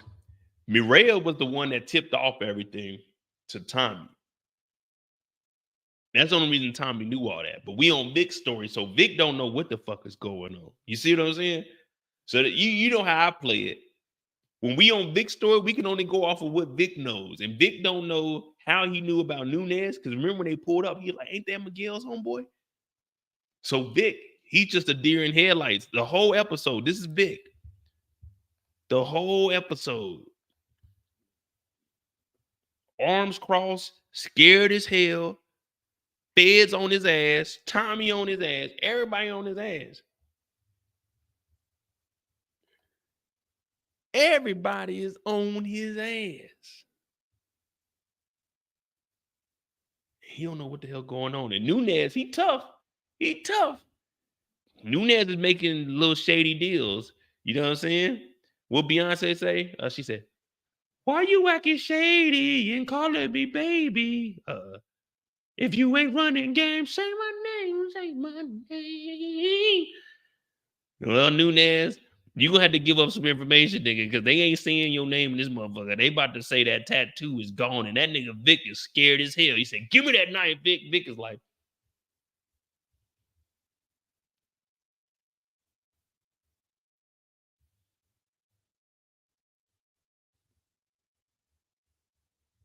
in his mind, he's like, "Tommy, what you about to do?" Tommy said, "Man, that tattoo looking good, man." They did that to my dog. Remember they cut the old boy tattoo off? What was his name? What was his name? What was Tommy's friend's name that they cut the tattoo off before they got rid of him? What was his name? Who remembers? Who remembers? Who remembers who Tommy was referencing? Because I don't. I don't. Vic is scared as hell. Yeah. Don Julio. I got my plaque right here that says my name is Don Julio. Don Julio de Jesus El Jefe. That's what they used to call me at work. Don Julio de Jesus El Jefe. That's what they used to call me. That was my Spanish name. Shout out to my girl Dios. You know what I mean? She was from Mexico. She said, if I could pick out a Spanish name, I said Don Julio de Jesus El Jefe. And they put that on my going away plaque. So whatever she would call me, hey, Don Julio. Soy Don Julio. That's me.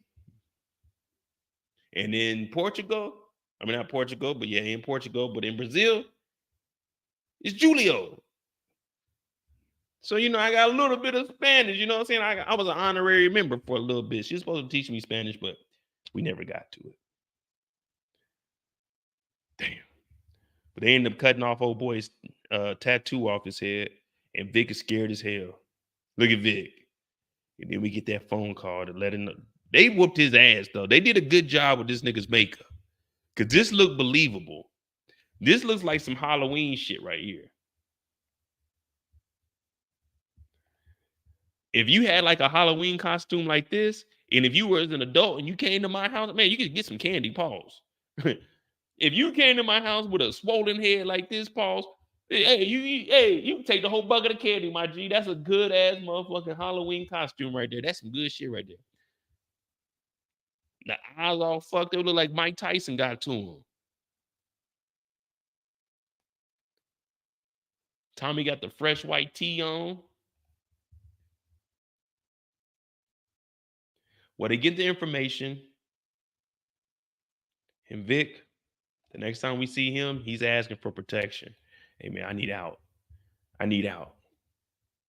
She said, once you get the information on Tommy Egan, we'll start negotiating the witness protection.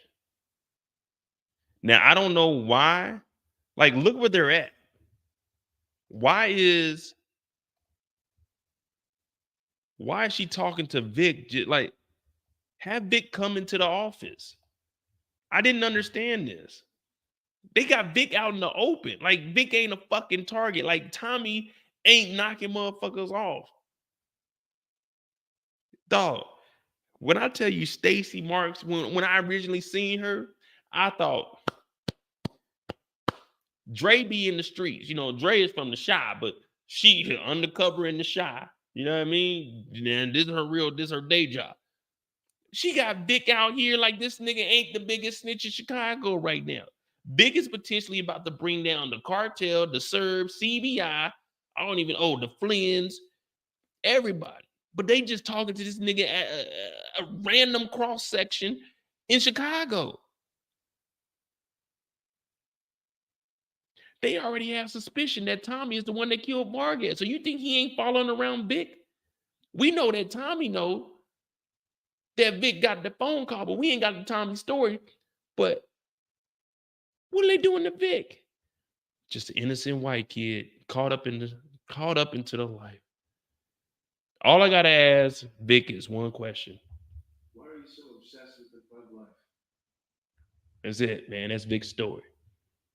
That's Vic's story. Damn.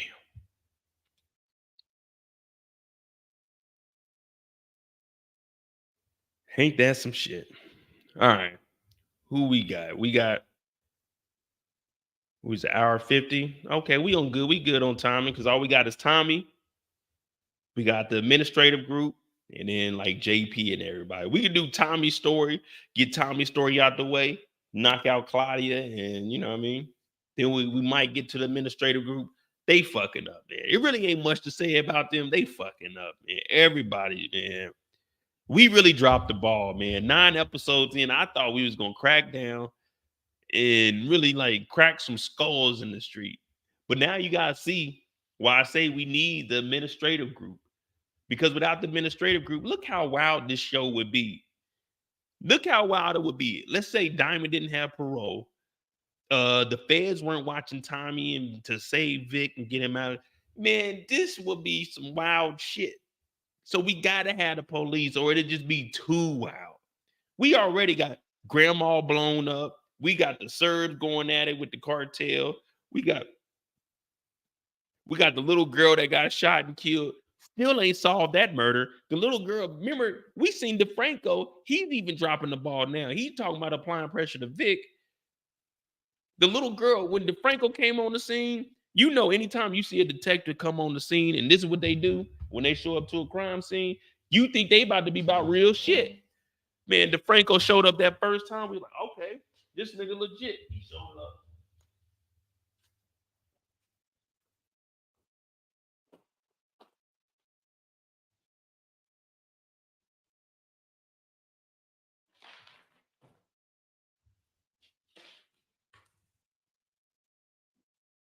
Okay. Yeah, that's blood right there. Set up a perimeter around here. There any witnesses? Yeah, let me talk to you, sir. Yeah, come here real quick. So a little girl got shot here this evening. Did you see anything?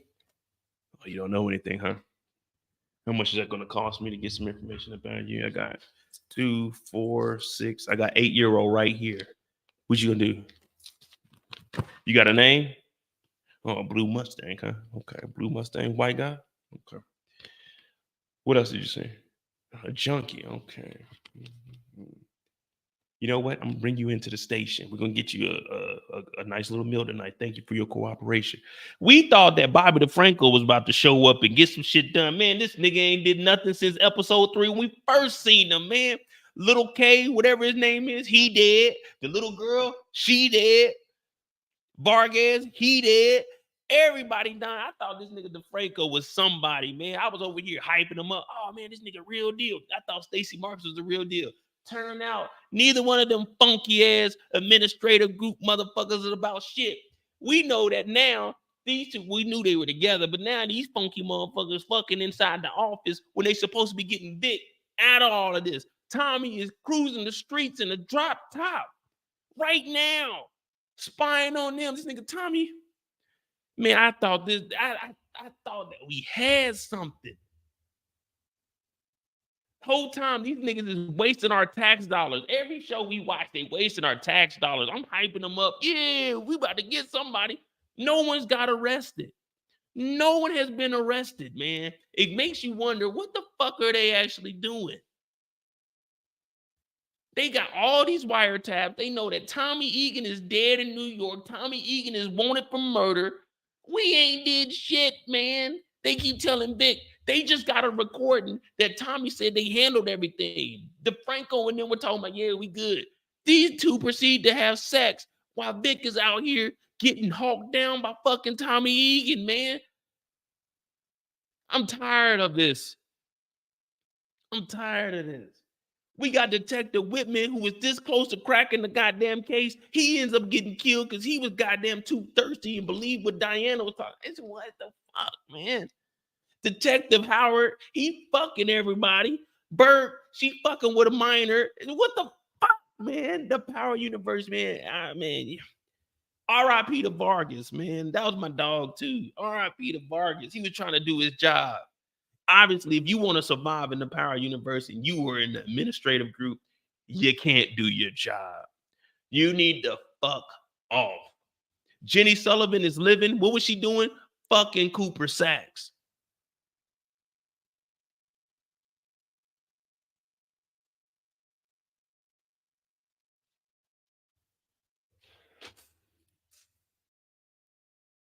I thought we had a good thing. We got a good thing. Don't know if I'm going to see you again. It just never happens, man.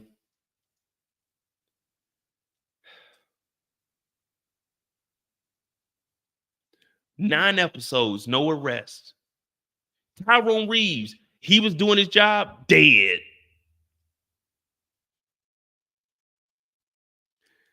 Bennigan, well, he was doing his job at one point, but he started fucking off, dead.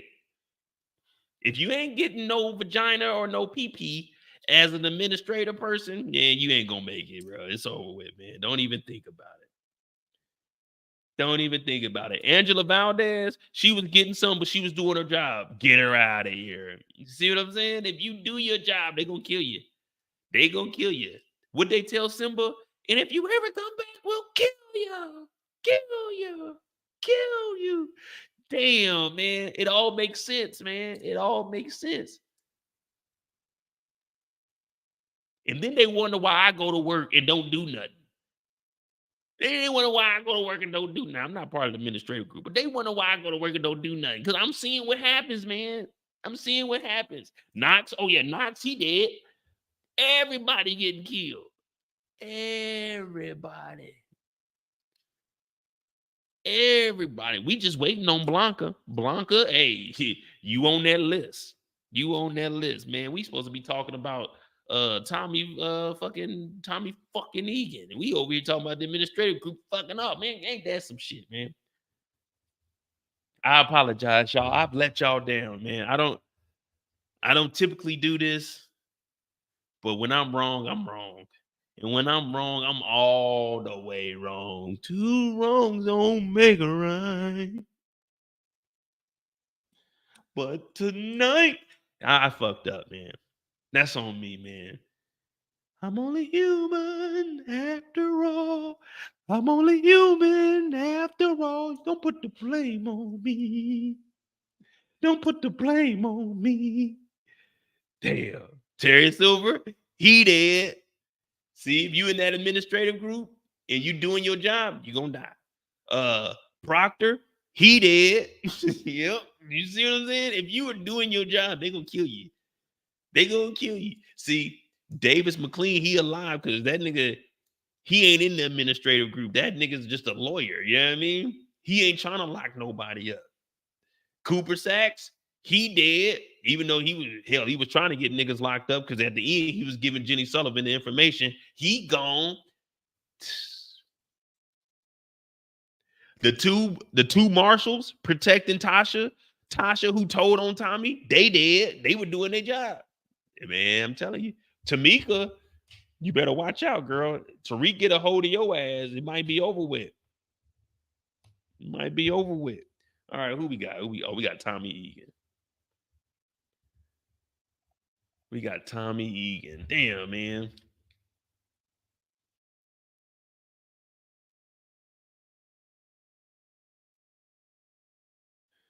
Good old Tommy Egan. All right.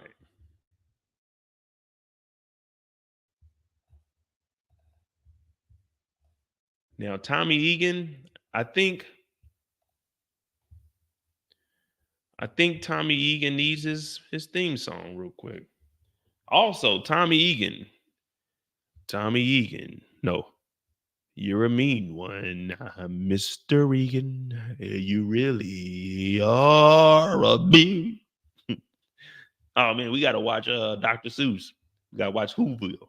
Yeah, Whoville, yeah. And we gotta watch The Grinch. But we're now introducing Tommy Egan. We gotta do it one time for the one time. Because if it ain't one time, then it ain't no time. But let's go ahead.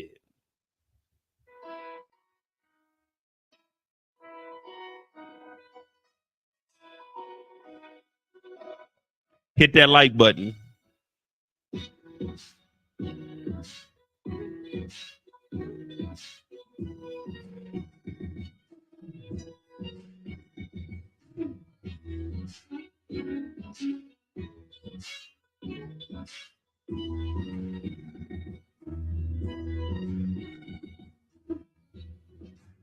And I need you.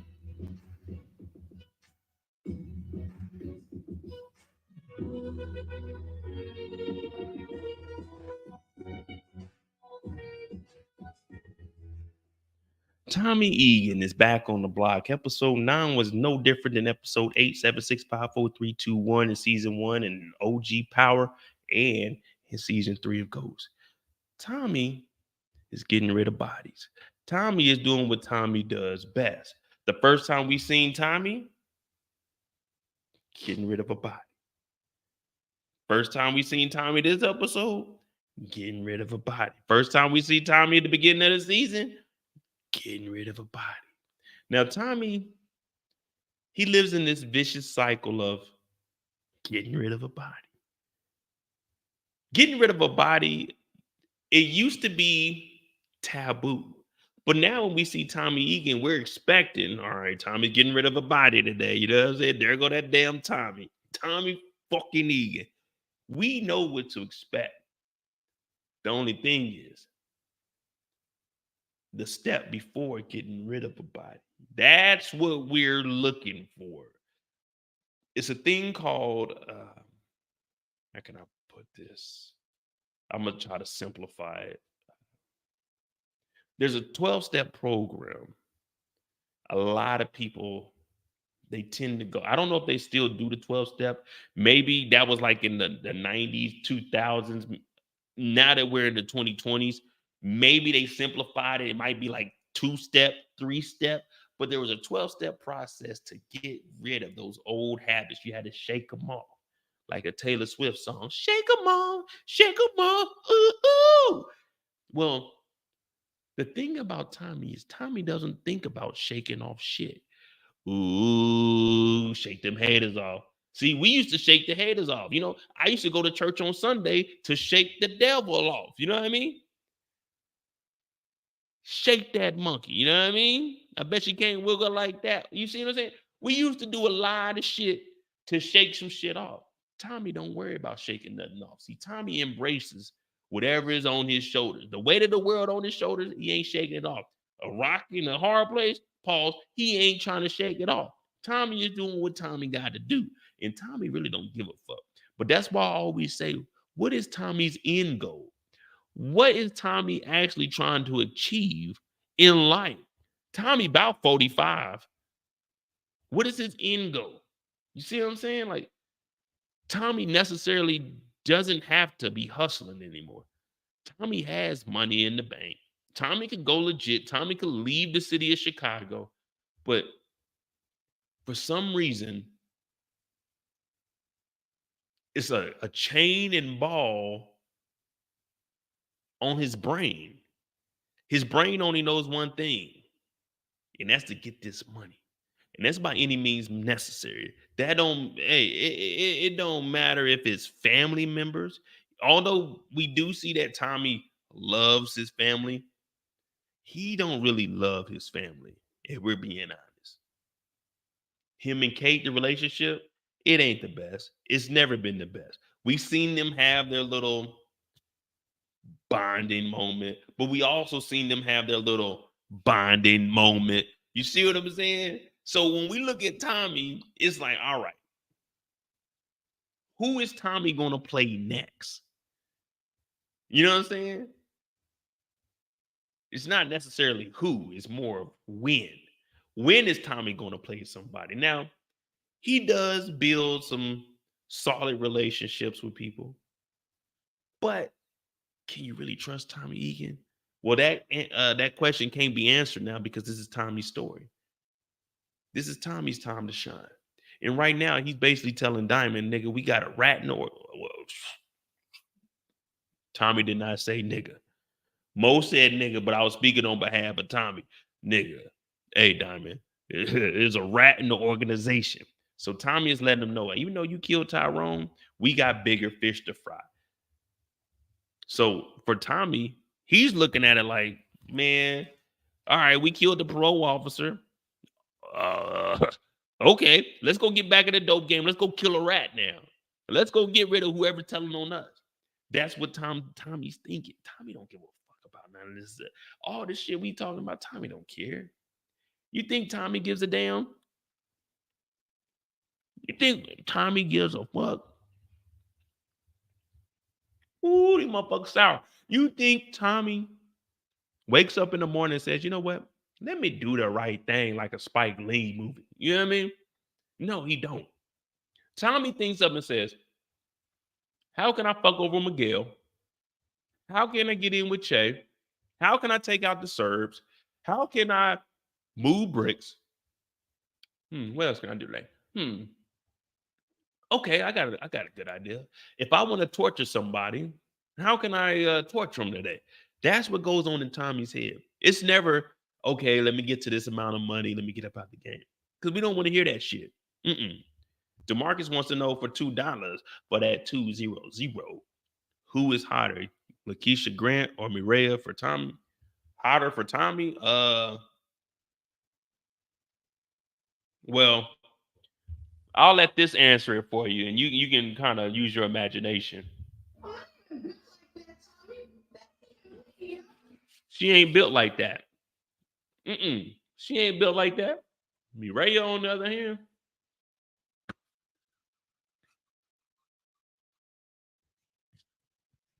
my hand's a little dry, but you understand what I'm doing. I'm rubbing the hand like Birdie.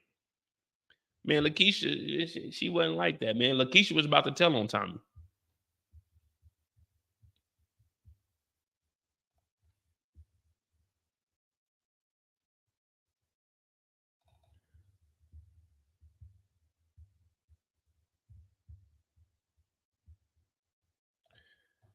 Now, Mireya shows up, and we know that they having family issues. Now, of course, this is Tommy's story, but I'm just going to lump it all in together because they're talking about killing Tommy. This is when we find out that Miguel, he had enough of it. Grandma, Miss Make Everything All Right. She's like, listen, if we gonna do this, we gotta do this right. Now, Mireya shows up, and one thing, Mireya, very disrespectful. You not showing up, we having dinner, you don't know the recipe. Everyone got to know grandma's recipe. If you don't know grandma's recipe, then you are wrong. Grandma Ma's over here cooking up that good, and Mireya's showing up like she ain't got a clue in the world of what the hell's going on. Now, Miguel is sitting here, and he wants Mireya to stick around because he still wants to have his relationship with his sister. I love talking to my sister. You know what I'm saying? R.I.P. to my other sister.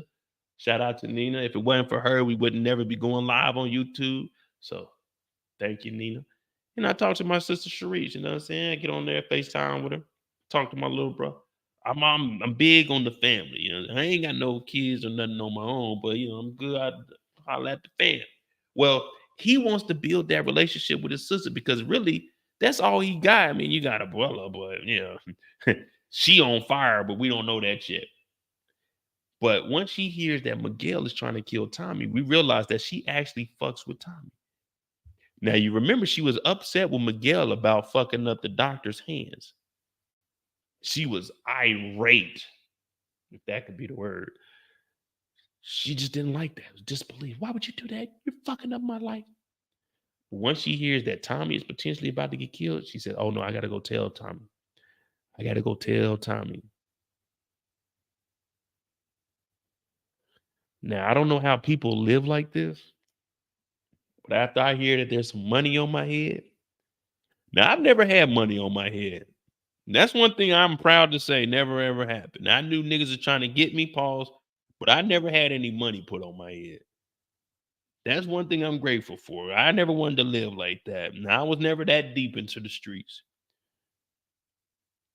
That's got to be some scary shit to know that somebody got like, and to think about it, these niggas be putting little bitty bounties like $5,000, $10,000. Like, nigga, I'm worth more than that. If you gonna put a bounty on me, it gotta at least be a milli. Well, half a ticket will work too. Half a ticket will work. But you know what I mean? There's people out here living like that. Man, stay away from all that silly shit. But she hears that there's a bounty on Tommy's head. Even though there ain't no bounty, he just said, I want to kill Tommy. So it's like, damn, really? That's what you want to do? She's like, I got to get out of here. He's like, nah, stay around a little bit. She said, no, I got to go. What else tomorrow?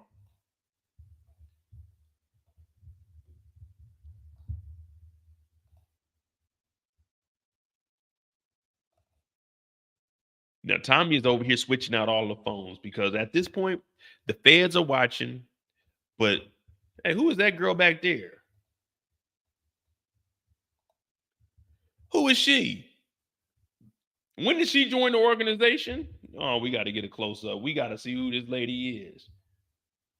I've never seen her. I didn't know we had another woman in the organization.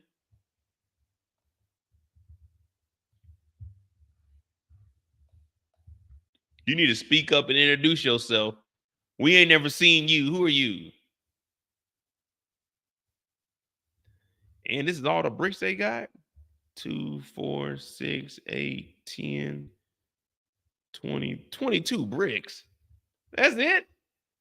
1, 2, 3, 4, 5, 6, 7, 8, 9, 10, 11, 12. Oh, they got another girl over here too? Man. How everybody gonna get 2 bricks and it's like 15 people in here? Well, if you take, I think they newcomers. So this is like orientation for them. I don't think that they actually gonna get any bricks. So let's say 1, 2, 3, 4, 5, 6, 7, 8, 9, 10, 11, and then this guy over here 12. Okay, so the girls are just in orientation. They're not actually gonna be moving to work. They're gonna probably be like counting the money or something. Yeah, we'll just say that they're in orientation. First day on the job, huh? Yeah. Well, we got this new policy. We got to switch out our burner phones every day. Now, Tommy's like, the feds are watching us. And we hear Jenard, he cracking some jokes. Man, I can't have no burner phone giving the old lady, you know what I'm saying? Shanti a freak. Can't be getting a new number every day. She gonna think I'm stepping out and creeping. Now, I don't know why. I don't know why Shanti think that, man. Ain't nobody fucking with Jenard. Well, Jenard clean now. Jenard gets some shawties, but hell, the Serbs still got Jenard's Lambo. I ain't forget about that. They still got that nigga's Lamborghini. But we got to switch out the phones because the feds is watching. It's kind of hard to move when the feds is watching. So what they're going to do is switch burner phones every single day. Boom, boom, boom, boom, boom, boom, boom, boom, boom. Now, Vic is hearing this and he's knowing that this is going to make it tough for him. This is when the pressure will be applied. Because if they're changing phones constantly, that means him being in contact with the feds, he's going to have to go physically meet them every single day and let them know, hey, the phones are changing. The phones are changing. Because the only way that they'll be able to get a warrant is if they get a number. And the only way they're going to be able to get these numbers of these new phones is if Vic, as soon as he gets it, he goes up there. Unless he's texting, like, hey, he memorized Mark's number. So he has to go up there and physically give out this phone, which is going to make it tough for him, but it's good for, of course, CBI because they're staying one step ahead. Now, the only thing they should be doing on these phones, it shouldn't be any text messages. It should be a phone call and a number like that that you respond with.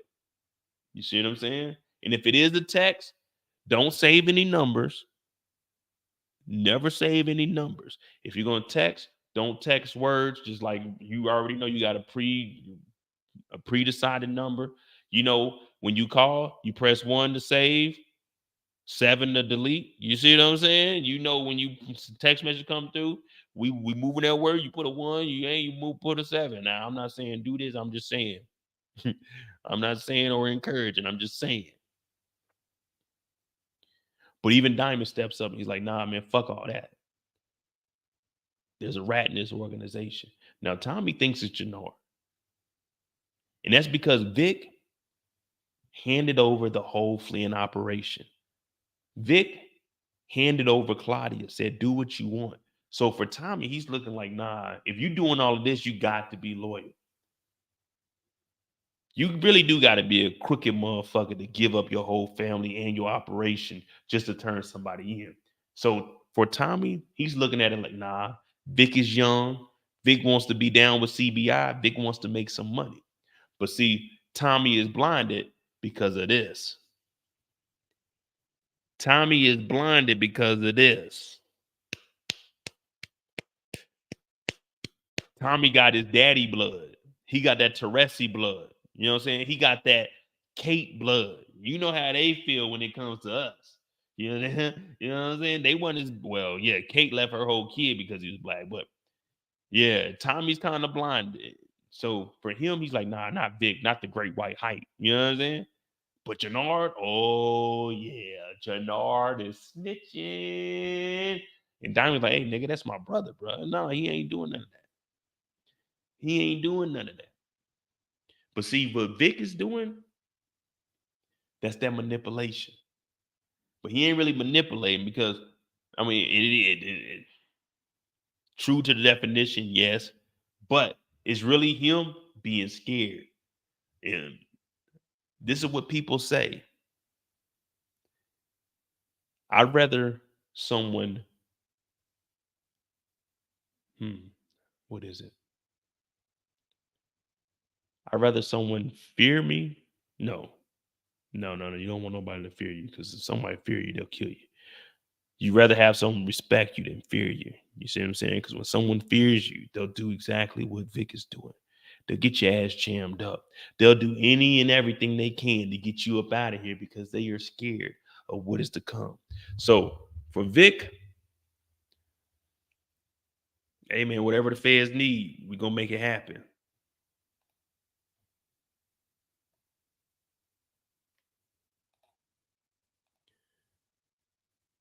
Next time we see Tommy, to Diamond Leon house. We already seen that. R.I.P. to Tommy. I mean Leon. Oh yeah, Miriam shows up. Tommy? Damn, Miriam, what's going on? You out of breath, baby? Tommy? Who the fuck? It's Lakeisha Grant. Tommy said, what? She said, the fucking district attorney came up and talked to me. Tommy said, the district attorney? She said, yeah, who is Lakeisha Grant? He said, man, fuck Lakeisha Grant. Who the fuck? Stacy Marks came and talked to you? Now, listen, you remember what I told you earlier? Remember what I told you earlier? Tommy, yeah, he cares for his family, but Tommy cares about Tommy. She came in, was asking about Lakeisha Grant. He didn't give a fuck about Lakeisha Grant. He said, no, fuck all that. What about the district attorney? Because Stacy Markston already pulled up on Tommy once. You see what I'm saying? Tommy's brain is a little bit different. And this is one reason why Tommy got a spinoff, because his brain is a little bit different than Ghost. Now, Ghost, he had aspirations to be something great. But instead of being great, you take that G and take off the rate and put grave at the end of it. Rave, not rate. Put rave at the end. He's in the grave. He ain't great. But Mireille wants to know who Lakeisha Grant is. But Tommy tells her straight up, Lakeisha Grant was a woman that he loved. He was going to marry her. But we found out that because her ass was his telling. Her ass signed paper. Now, we always talking about paperwork. Lakeisha Grant, we seen paperwork. Lakeisha Grant, no ifs, ands, or maybes about it. Little Cash, his mama, was not built like that and was about to tell on everybody.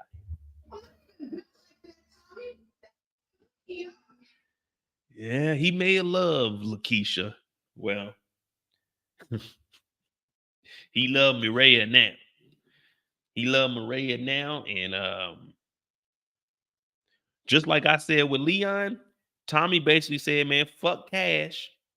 Fuck Cash. Tommy ain't never even mentioned Cash. One day after that, Lakeisha got killed. He told Cash not to go in the house. We ain't heard or seen from Cash ever since.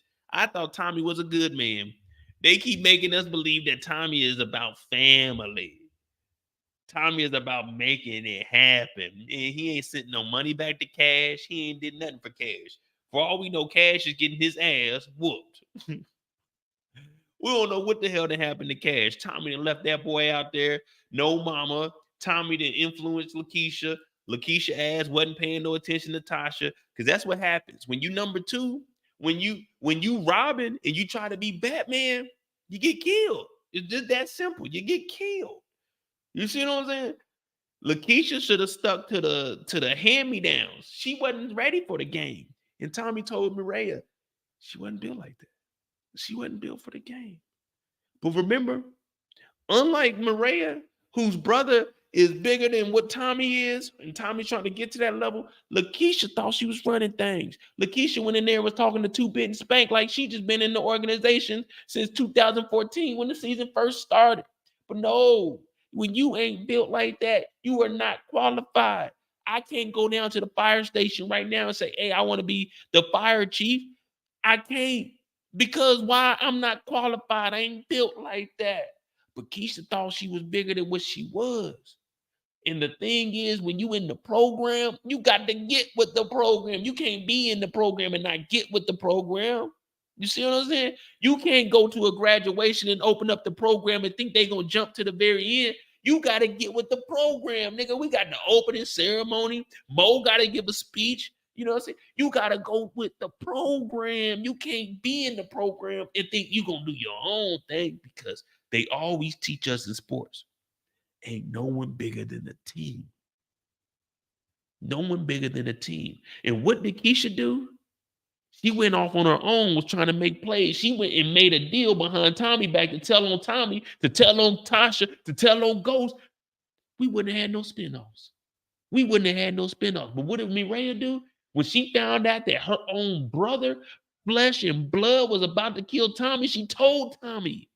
Keisha didn't tell Tommy that the feds was coming. She said Stacy Mark came and talked to me. I ain't tell him nothing, but they came and talked to me. Lakeisha didn't do a damn thing because she ain't.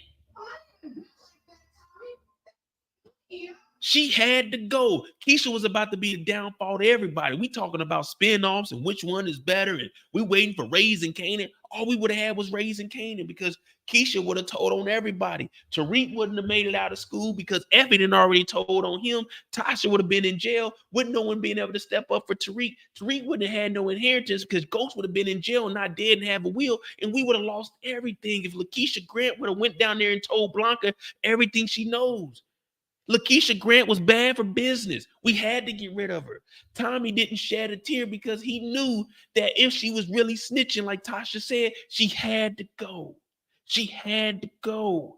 It's unfortunate, but she had to go. We need spinoffs. She had to go. We need spinoffs. She had to go. I'm not making none of this up. That's just what they showed me on the television. I don't know. I'm speaking Spanish now. I don't even want to. I'm trying to speak English because I got a lot of English demographic, but they got me saying television and escucha por favor and all this shit. Man, I'm speaking Spanish because I'm just trying to say Mireya is better for Tommy because she came and said, hey, my brother's trying to kill you, B. Lakeisha said, give me the paperwork, nigga. I'm telling. You see what I'm saying? Keisha was bad for business.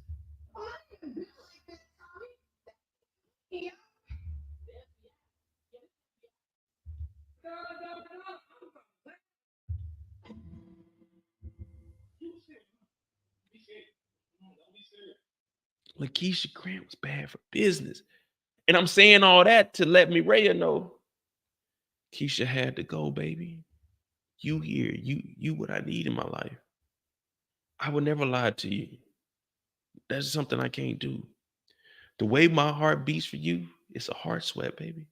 I just want to let you know, you got to grab her hands now. You got to grab both her hands and look her in the eye. I just want you to know, like, your brother's a bad man, but I'm dangerous too. And I want to protect us and what we got going on. I don't want to hide no more. I don't want to act like I don't know you when I see you out in public. I want it to be known. I want to scream at the top of my lungs. I want to open up this window right now and tell everybody, I love Mireya. But I can't until we get rid of your brother. See, Tommy, he's saying all this, but one thing I know about Tommy, and one thing I know about trying to get you some in a sticky situation, pause. Sometimes you gotta say what you gotta say. See, you guys are hearing all of this and thinking that Tommy is saying this to try to get Mireya in his life. No. Tommy is saying all this so Mireya will be all right with him killing McDowell so he can take McDowell's spot and be right up under Che. Mo, you didn't just break that down for them like that. I'm sorry, y'all. My bad. I apologize. I should have did that. The whole time, what's going on? Mireya just told him that McDowell is trying to kill him. And what do niggas do? Whenever they are in their worst situation in their life, they try to get some cutty. Tommy proceeds to fornicate with Mireya after he just found out that the feds is after him. McDowell is after him. He said all of that. Because why? Let me get some and then let me get back on track. You know what I'm saying? Let me get back on track and take out McDowell. See, it's a win-win for Tommy.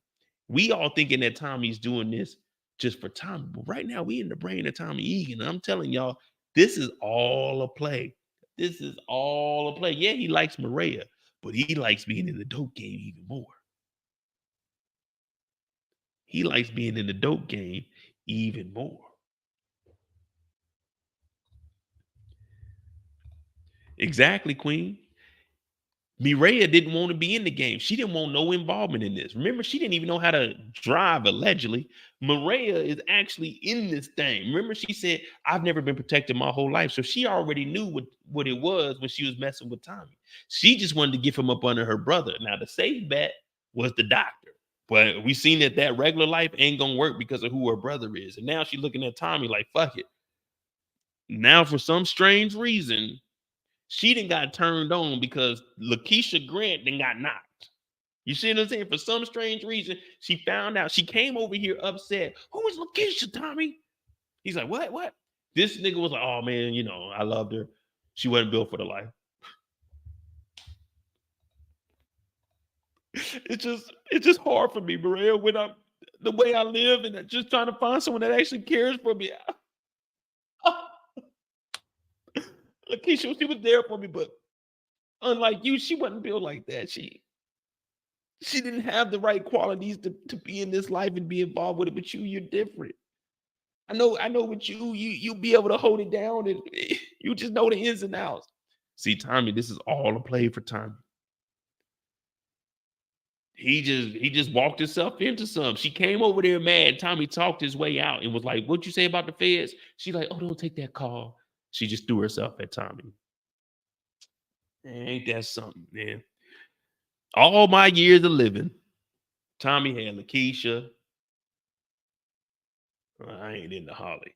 He had Lakeisha. He had Maria, Gloria. All my life, I had to fight. It ain't never came that easy for me. Never, ever, ever. This nigga Tommy just talked himself out of a potential hit by her brother. The feds kicking in the door at any time. He done walked himself into some.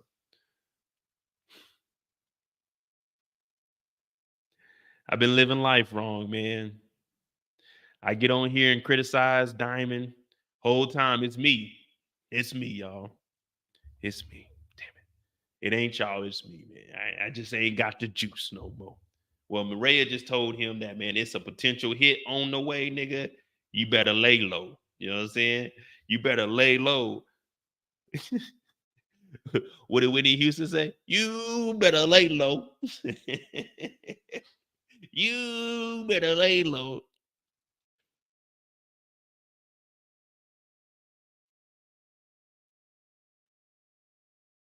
right, so we got the hit going on. Next time we see Tommy,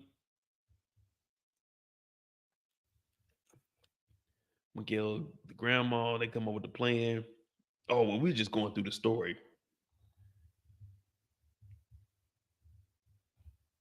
Grandma's basically telling Miguel, "Hey, man, get this shit done, bro. Quit bullshitting. You really over here BSing when we need to take over the whole organization, man." You guys remember last night when we were talking about grandma and we were looking at this scene here, and it was exactly what I was predicting. Grandma was applying too much pressure. I know these kind of conversations. Like my parents about to come and visit.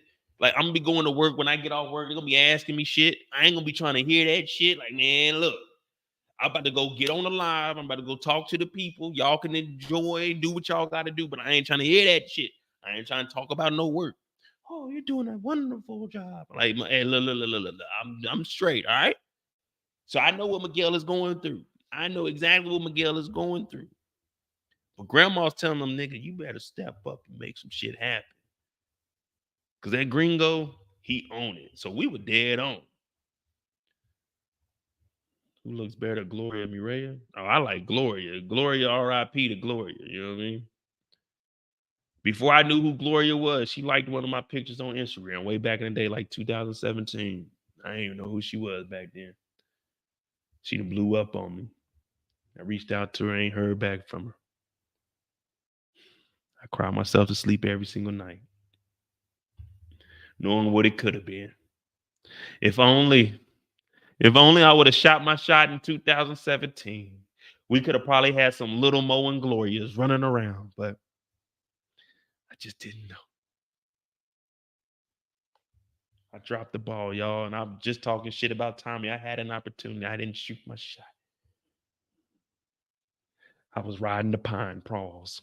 Big paws. Big paws. But yeah, I like Gloria, man. R.I.P. Then we know that grandma ends up dying. She ends up getting popped.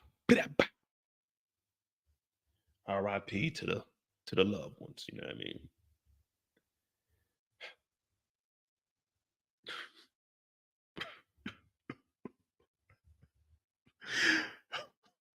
Grandma didn't hurt nobody.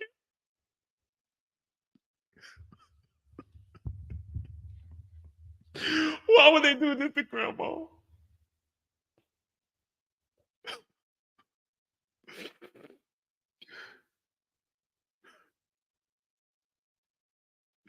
She didn't do nothing but look out for her son. Her grandson. She was just trying to make sure that Miguel was gonna take over the operation. We gonna make some money. We gonna go back to Mexico, be rich. They blew the car up, man.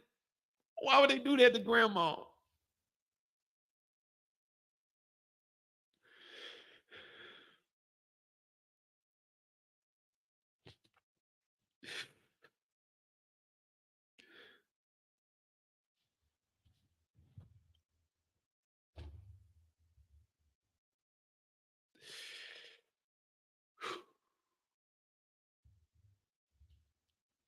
Snap out of it, Mo. Snap out of it. It ain't your grandma, man. She had to go. She had to go, Mo. Why they do the grandma though? She wasn't even moving though. She didn't even hurt nobody. I don't want anybody to get the wrong idea about me. I don't have nothing to hide.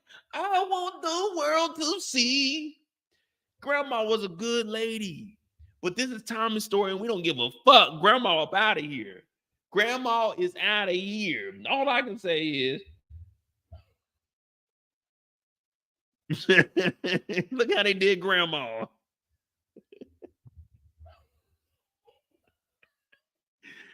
Whoa. Grandma came out and said, "Where Nunez? He's supposed to be driving me tonight." Yeah, you gonna be driving, all right? Driving Miss Daisy, nigga. Whoa. Hey, that nigga was smoking a cigarette. That nigga said, "Shit, I don't know. You want me to call that nigga?" That's how I am at work. I don't smoke no cigarettes, but if I did, where Nunez that shit? I don't know. Want me to call that nigga? Nigga, I'm not the driver today. That nigga got blown up and hit the fence. The nigga was smoking a cigarette. Oh man. Dog, that nigga was sitting there. Oh man. Out of nowhere, I didn't call the young. That nigga was sitting there smoking a cigarette. She said, "Where Nunez at?" The nigga looked at grandma and said, "Shit, fuck if I know. Nigga, I ain't driving tonight. Want me to call the nigga?" She said, "No, all right, fuck it." Whoa.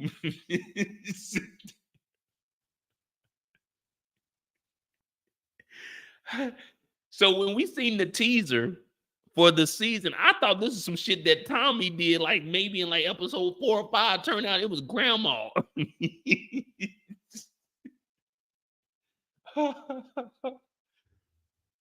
Hey, no, fuck that. Fuck that. Hey, where's all those predictable motherfuckers that be in the comments? Everybody that been saying that it's predictable, why I ain't seen no theories or nobody saying grandma's gonna get in the car and it's gonna be a bomb in the ignition? Why I ain't see nobody say that? Everyone's been saying, man, this force is trash, it's predictable. Why ain't nobody said grandma was gonna get blown the fuck up? Why ain't nobody say she was gonna get blown to the smithereens? Why I ain't hear none of that? Everybody be talking that shit. Oh, it's predictable, man. I knew it was gonna happen. Ain't no one know that grandma was gonna turn into a hot girl. You know what I'm saying? What you need, boy? I need a hot girl. No one knew that. Nobody knew that grandma was about to be toasty. Nobody knew that. Oh, it's predictable, Mo. Okay, nigga. If it's so predictable, then why are you watching it, nigga? Go write your own movie then. Go write your own shit. But why didn't nobody tell me grandma was gonna get in the car and blow the fuck up? Why? I gotta go. I'll be right back and get some Kleenex. Man, my nose is starting to run. But why ain't nobody tell me that grandma was gonna get blown the fuck up? Yeah, JH predicted that grandma. I believe that grandma was gonna die too. But why didn't anybody tell me that she was gonna get blown the fuck up? Why didn't anybody tell me that Nunez, when we seen Nunez in the beginning, remember when me and Brillo, before this even started, we were giving predictions, we said Nunez was weak. Now, I didn't know that he was gonna switch up on him. Damn, Slim switch sides on me, let niggas ride on me. I thought we was cool. Why you want me to die, homie? No one knew that. Why ain't nobody tell me that Nunez was gonna switch up? Why didn't they tell me that grandma was gonna get blown the fuck up? It's predictable, right? I thought it was, but maybe I'm wrong. Hit that like button, hit that subscribe button. I'll be right back, man. Listen to the tunes of You Can Run, But You Can't Hide. We're on that road to 45,000 subscribers, man. I appreciate all of y'all. I'm sorry we got to do these lives a little earlier, but it's already 10:39. It's going on 11 here. So We're gonna finish up the Tommy story. I ain't gonna hold y'all too long because I gotta get up in the morning. I should be getting the couch, TV tomorrow. Gotta make some moves, but I'll be right back.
All right, we back. So Sugar called it, JH called it, but I want to know who said that Grandma was gonna get in the car and it was gonna blow the fuck up. Yeah, it was a little choppy because I don't have like my computer speakers right now. I just got my little portable speaker, so it's gonna be like echoing in the mic, and it's just it's all kinds of tearing up. But yeah, we back, man. Grandma gone. They destroyed a good ass Cadillac getting rid of Grandma too. They could have just shot somebody. Damn. All right, where were we at? Oh, we still talking about Tommy. So boom, boom, boom, boom, boom. Tommy. Oh yeah. Next time we see Tommy, Shanti shows up. Now, Shanti, we ain't really got to her storyline. Well, we talked about it with Diamond. I mean, not with Diamond, with Jenard. So we'll probably tie her in with Claudia after this because this will be what, 3 hours? Yeah. So we'll tie it in with Claudia. But she's coming over and she's like, listen, Claudia's got a play going on with the Serbs. Now, we already covered this several times. It's a white only pie, and she's trying to turn it into nigga pie. And we already know what happened when you try to turn white only pie into nigga pie. They introduce you to the gun line. You see what I'm saying? And down by the gun line, I was down by the gun line. See, Shanti, everything that she's saying is a contradiction because what she's telling Jenard about Tommy, she's doing the same thing with Claudia. She don't want to work with Tommy because he's a white guy trying to take over the territory in Chicago. But she'll work with the white girl who's trying to take over the territory in Chicago. You see what I'm saying? But for Tommy, this is his story. We'll worry about Shanti a little bit later on.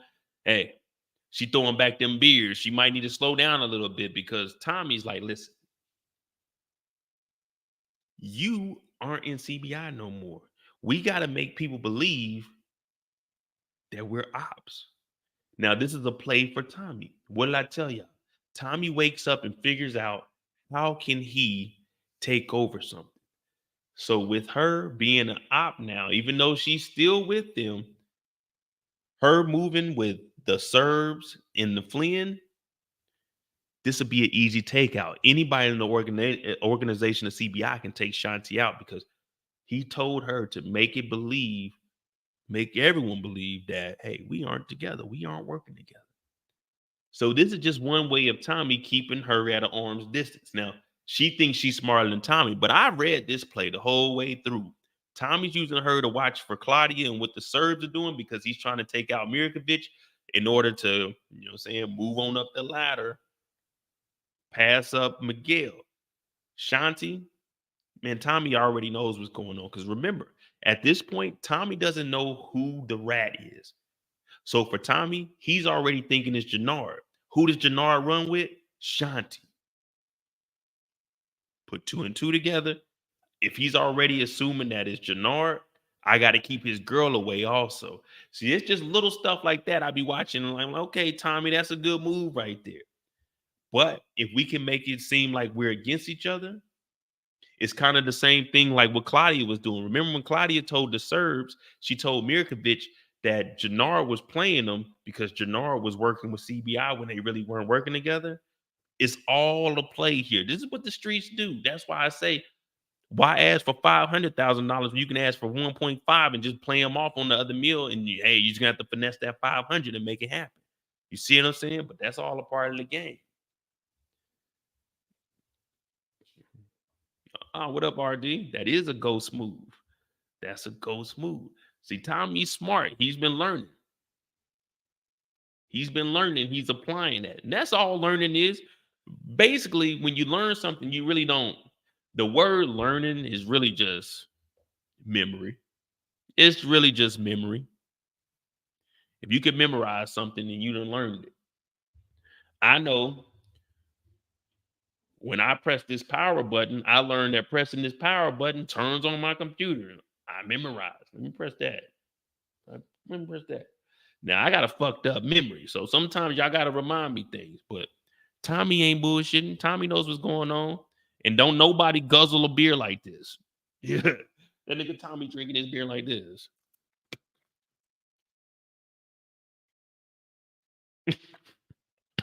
Niggas is not serious. When pause, like come on, Tommy. that nigga taking a big gulp, ain't he? Come on, Tommy, pause. That's how you know somebody's bullshitting when they drinking. My cousin, he went to Japan, he came back with some sake and it got a snake in there. So I was bullshitting. Like I didn't want to drink none of it, but you know, we passing around on New Year. So I did one of these.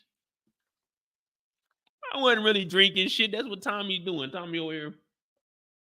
He ain't drinking shit. I done been there before. I remember one time I went out with these with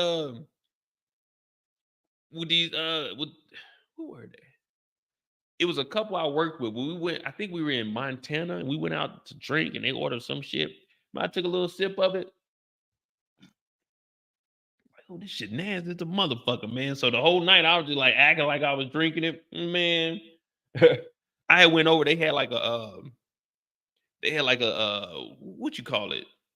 A soda fountain. Or, you know what I'm saying? The fountain you get the drinks out of. So I took my drink over there. I was acting like I was drinking. Nigga, I poured that shit out, man. Like, man, this shit terrible.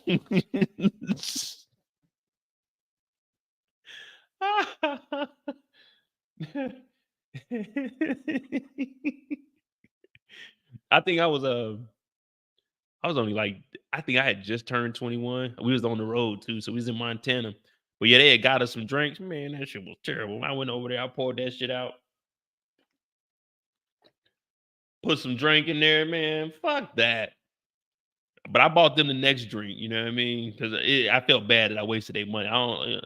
As I got older, I was like, man, you can't waste nobody's drink. That's disrespectful. Like, if they give you some drink, you got to drink some drink. You know what I mean?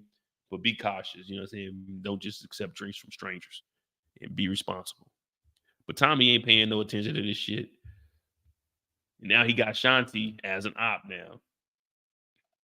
So when Tommy pulls up to the funeral, what is Tommy's next move? How can I take over the game? They got the numbers. The lawyer set him up. Diamond showed up with just a t-shirt on. Tommy goes over here, shakes hands, and he acting like he don't know who Murray is. Look at him. There's too much eye contact, Tommy. If you don't know her, then why are you looking at her like that? If you don't know her, then why are you looking at her like that? You got to say, what's up? Nice to meet you. My condolences. And you got to keep it moving, man. You got to keep it. Plus, you didn't already knocked it down today, bruh. Chill, Tommy, chill. You go over there. You know what I mean? You just play it cool. You just play it cool. Like the lady I was telling y'all about when we was talking about Diamond story. Well, the guy she ended up marrying. So I knew her baby daddy and the nigga she ended up marrying. The guy she ended up marrying was in one of my classes while I was in the military. And like she came over, he introduced me to her. I was like, oh, nice to meet you.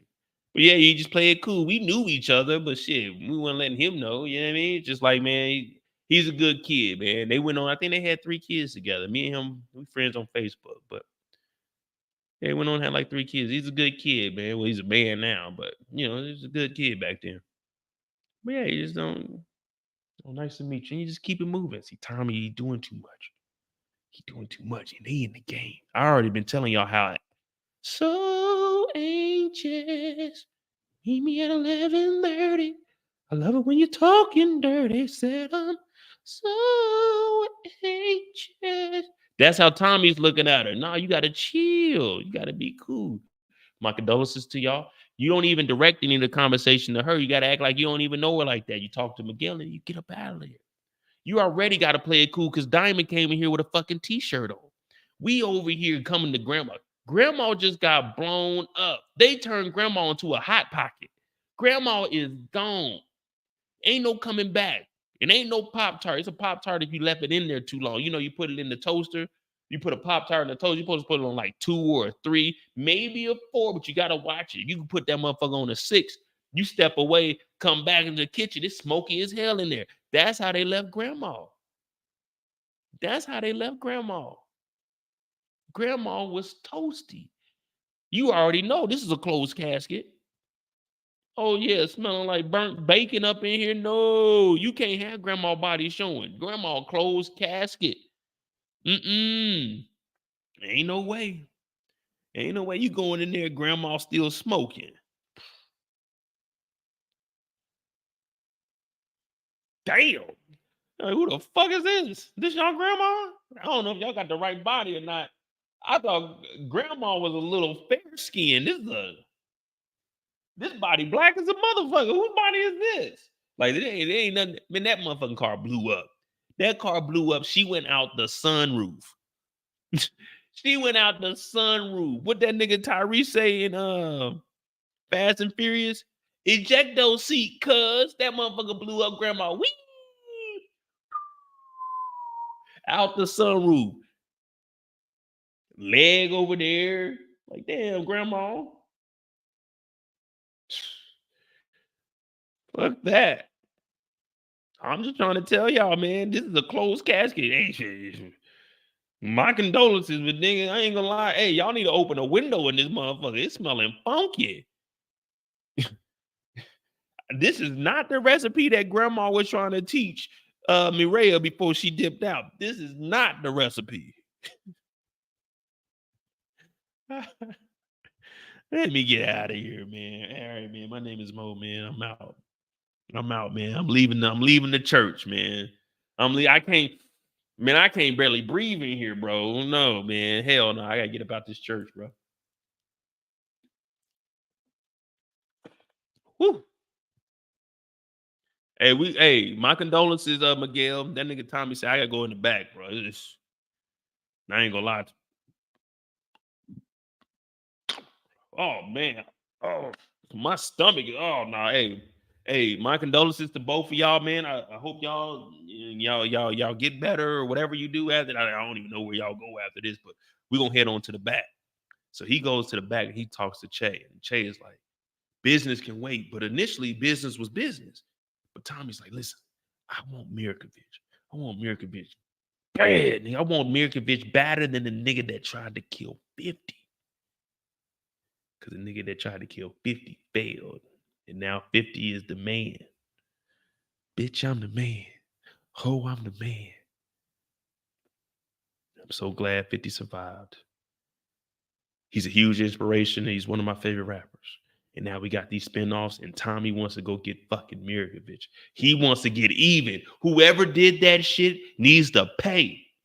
Don't nobody burn grandma up like that and get away with it. Not on my watch. Not up in here. So Tommy is letting them know, hey, listen, we going after Mirkovic. It's strong. Like, hey, with all due respect, pause real quick, because what I'm about to say, I want to be respectful. So I'm saying pause before I say it. We going at Mirkovic hard. Pause again. But that's what we want to do. He said, you're not going after fucking Mirkovic. I done already gave the green light to Miguel. That's his grandma. That's his job. That's his priority. You know, you got mail, you got ground mail, then you got that priority mail. Yeah, that priority mail a little bit different, a little more expensive, but it's worth it. And you can send that shit certified, meaning, hey, it's the real deal, baby. It's the real deal. He said, Miguel has this mission. Fall back, white boy. But this is all Tommy's plan to get in Che's head. Now, everything he does from the time he wakes up to the time he goes to sleep, how can I take over the world? Well, what are we going to do today, Brain? The same thing we do every day, Pinky. Try to take over the world. That's what Tommy Egan does. And that's why Walter Flynn didn't like him, because Tommy fucking Egan doesn't play by the rule book. Now, I told y'all about Lakeisha Grant. And if you're going to be in the program, you got to be with the program. You got to get with the program. You can't be in the program and do what you're going to do. The program is the program for a reason. Now, after they leave out of here, Tommy tells Diamond, this is exactly what Bo's been trying to explain to y'all all night. I do this shit for a living. Now we know his plan. Let's take out Mirkovich before Miguel does, and we could become the man. Now Che's gonna have to fuck with us because Miguel can't get the job done. Now we know Diamond's about to go off and go deal with the police, and him and his brother about to go on an excursion and drown the man. But Tommy, on the other hand, nah, we gotta hit the block. We gotta hit the block. And the first thing we do, we give the passcodes to Tommy Egan's fire station to Miriam. He said, I have to protect you. This is the only place you'll be safe. She said, Tommy, I've never been protected. I've never been safe my whole life.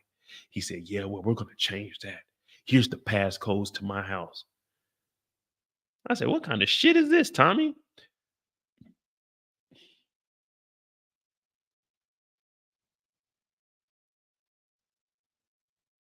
There's only been 2 women I gave the key to my place.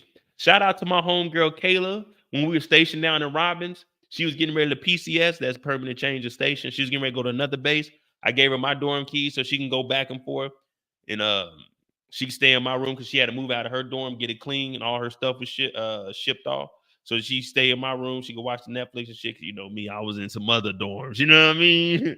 I was in and out doing what I had to do. But that's a whole nother story. But yeah, and then the other one, we messed around for a little bit.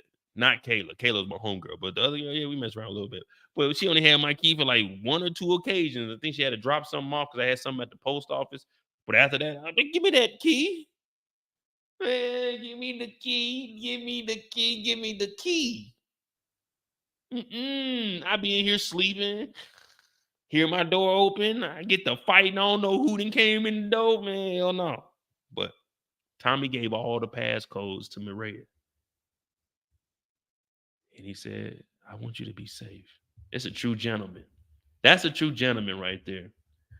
Fellas, be Tommy Egan. Be Tommy Egan. Give her the keys to your place. Give her the keys to your car. Give her your bank account information. Let her know the PIN to the debit card. Be a manly man. You know what I mean? Be a manly man. Or fuck it, let her go stay with her brother, man. You don't know if you can trust her at all right now. You know what I mean? She talking about her brother trying to kill you. You don't know if you can trust her. She might be trying to set you up, and the PUSSY sometimes get you killed. And this is the dope game, man. We don't know who we can trust. Who can I run to? We know that Tommy, he hates rats. We don't need to go down that road again. We already know. Big rats on deck. Well, when they get to torturing, we start finding out because Mireya said that Nunez, he's the bad guy. Nunez is an asshole. Nunez ain't been doing his job. Sometimes you realize when people aren't doing it, you know what I'm saying? Sometimes people come by, they see me at work, they're like, what up, Mo? Like, what up? They say, what you over there doing? Bullshitting? Like, then how'd you know? You know what I mean? Sometimes you know when people are bullshitting at work. But hell, we all bullshit, man. If we didn't bullshit, man, listen, if this was a perfect world, it would be a boring world. Sometimes we gotta have some bullshitters. Now, me, I'll be the target of the discussion, and I'll be the bullshit. One thing we do know: if Tommy catches you bullshitting, your bullshit is probably gonna end up in a death. Vic, he bullshitting. Nunez, he bullshitting. Who else bullshitting? Miguel, he bullshitting. Grandma, she was bullshitting.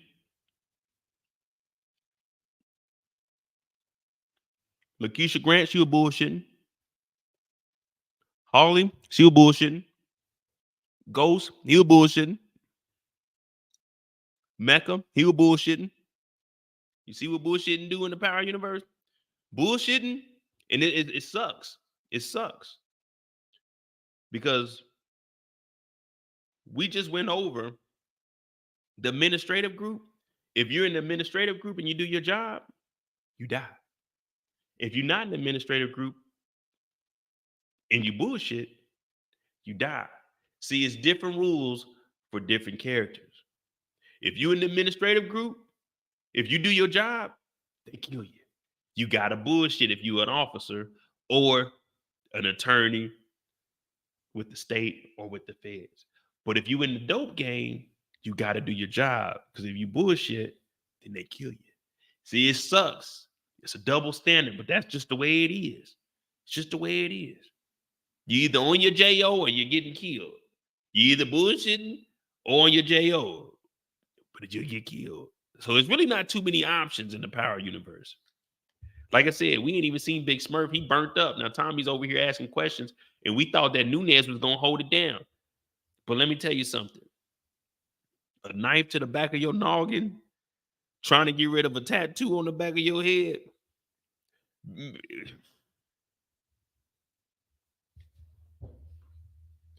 We wouldn't even made it that far. As soon as we came in there, that first punch, wow, man, listen, at 7:00 p.m., the Serbs, they about to go do some sliding. Or not the Serbs, Miguel, they about to go do some sliding on the Serbs. We wouldn't even got to the point where a nigga got a knife to the back of my head, carving some shit out. Whoa. Now, wait a minute, Tommy. Wait a minute. 7:00. Miguel's making the move on the Serbs, bro. It ain't even got to be like this. Now, I can set up Miguel for you. I can set up Miguel for you, just like I did. I got Grandma. I can get the Serbs. I can get the Serbs and Miguel. What you need done? We wouldn't even made it this far. How far would you guys have made in this little torture rack? Would you have got to the knife, or after the first couple of punches, would you have gave up that information about 7 p.m.? All you did was say 7 p.m. 7 p.m. Or at least say, hey, since you done already turned on Miguel, you might as well tell on Miguel. Now, RC, it was Nunez. So remember, they picked up the phone, they told him to call, and they were holding the phone up to his head. He was like, get out of there. Get out of there now. Yeah, he brought up Julio. Well, Julio, when they were talking about his friend had his tattoo cut out. Damn. Yeah, we wouldn't even made it to the tattoo part. Whoa. My tattoo, man. Come on, man. This is my insane princess, man. You ain't, man, insane princess, bruh. IP cartel, man. What do you mean?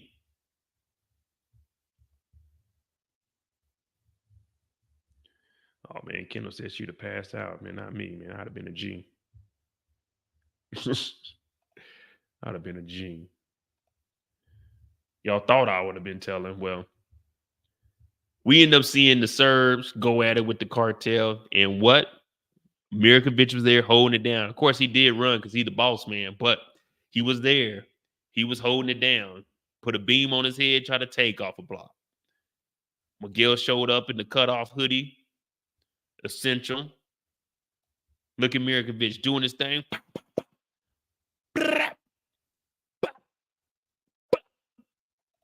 Crazy times. Crazy times. But Mirkovic skates out the back now. No one's getting the job done. That's one thing we've started to realize. No one's getting the job done. No one at all. Tommy ends up dropping off Nunez. Che is mad because he didn't get Mirkovic. They drop him off and say, hey, this is the guy that's ratting. So for anybody on my channel that be saying, well, we ain't see no paperwork, we're going off of theories. Well, Tommy just called Nunez a rat. We didn't see no paperwork. And Nunez didn't talk to the police. Nunez told the Serbs about McDowell. That's still considered snitching. What are we doing here? What are we doing here? If you go tell the ops what we got going on, that is snitching, that is ratting. Yeah. We don't need paperwork. You see what I'm saying? We don't need the paperwork. If I can hear you tell them something, that's all I need. That's all I need. Tommy Egan, the guy who hates all rats, except for Tasha Green. He hates all rats. He said, here's your rat right here. Here's your snitch.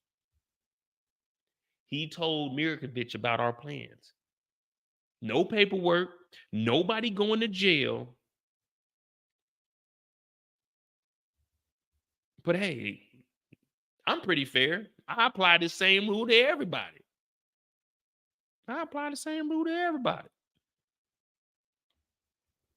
It's like if I say I'm gonna get on here and do something, and then y'all go and tell somebody else, hey, Mo gonna go do this, and then they do it before I do it, then I'm like, man, I can't fuck with that person no more, man. Why you telling people what we got going on? You see what I'm saying? I don't need paperwork, but I know that you told somebody what we were doing. And unfortunately, in the power universe, when you rap, you die. R.I.P. to Nunez.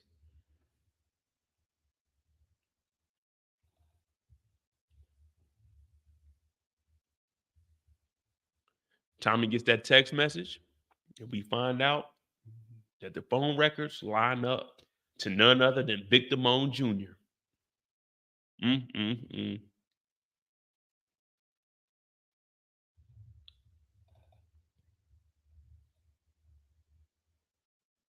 And well, Tommy watches from across the street like a hawk in the sky.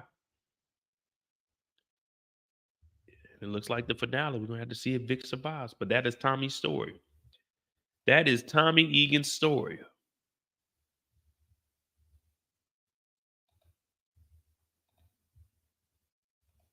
Ain't that something? Well, we had 3 hours.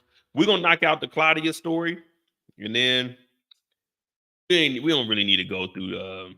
We still got JP. All right, let me knock out JP, Kate, and then we'll do Claudia, and we'll get on out of here. And then I'm probably gonna be on Brillo's channel. Let me see what time it is.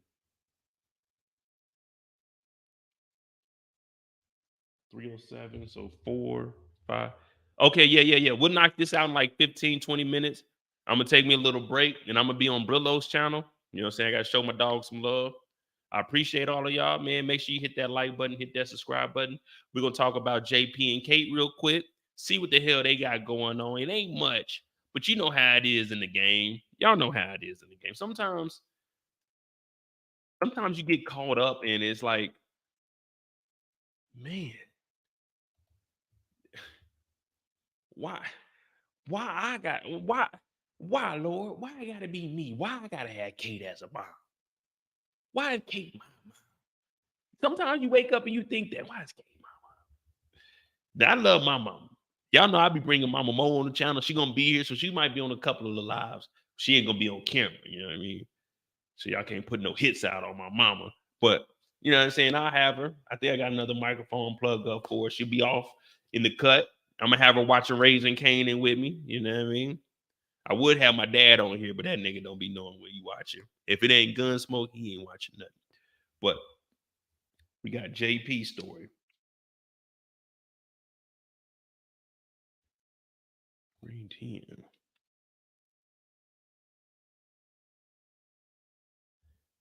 Where the hell did we see JP at? Here we go.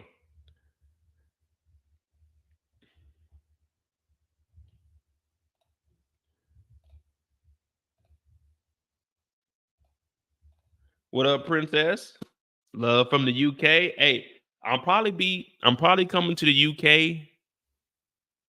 Uh Let me see. Let me check my calendar. I'll probably be in the UK on